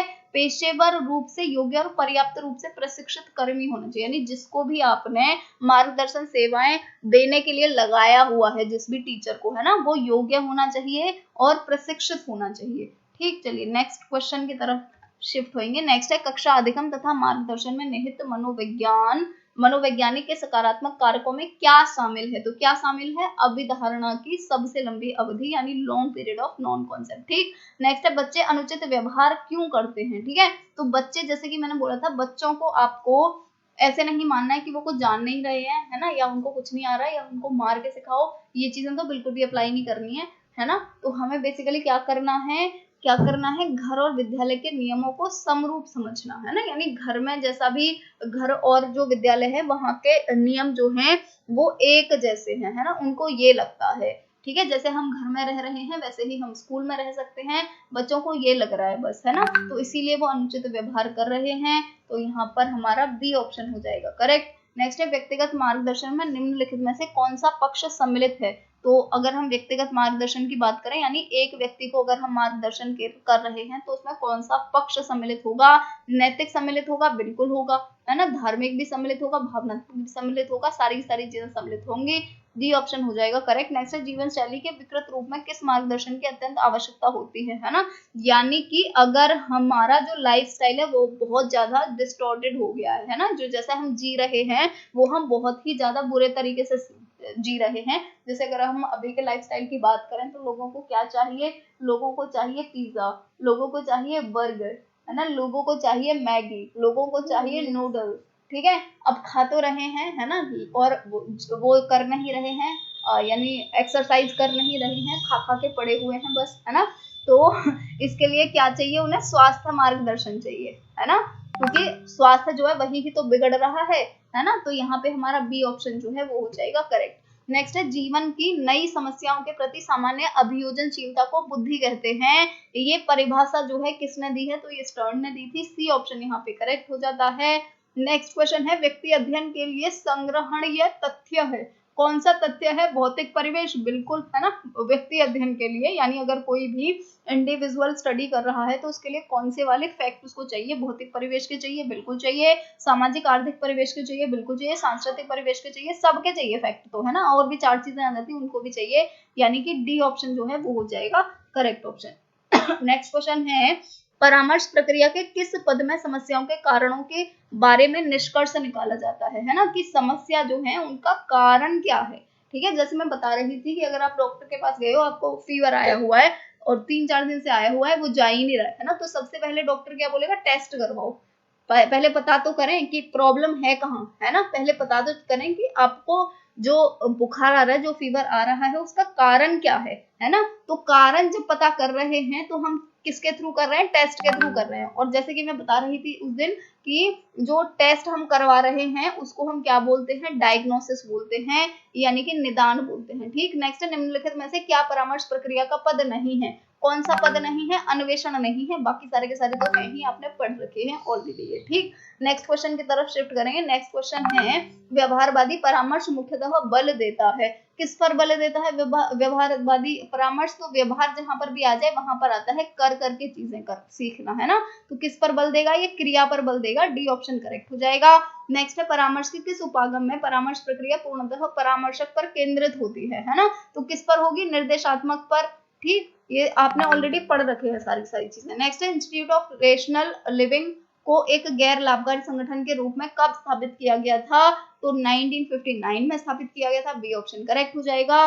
नेक्स्ट क्वेश्चन है परामर्श की प्रविधियों में कौन सा तथ्य शामिल है, ठीक है, तो कौन सा तथ्य शामिल है, मौन धारण भी, पुनरावृत्ति भी, परित्याग भी, यहाँ पर हमारा डी ऑप्शन हो जाता है करेक्ट, यानी 1, 2 और 3 सारे के सारे ऑप्शंस। ठीक, चलिए नेक्स्ट है अनिर्देशात्मक उपबोधन का प्रमुख प्रयोजन है, प्रमुख प्रयोजन जो है वो क्या है इसका, भावनात्मक विमुक्ति यानी कि इमोशनल रिलीज, तो सी ऑप्शन हो जाएगा करेक्ट। नेक्स्ट क्वेश्चन है किसी मार्गदर्शन कार्यक्रम में निम्नलिखित में से किसको प्रमुख सेवा माना जाता है, किसको माना जाता है, परामर्श सेवा को, तो डी ऑप्शन हमारा हो जाता है यहाँ पर करेक्ट ऑप्शन। ठीक,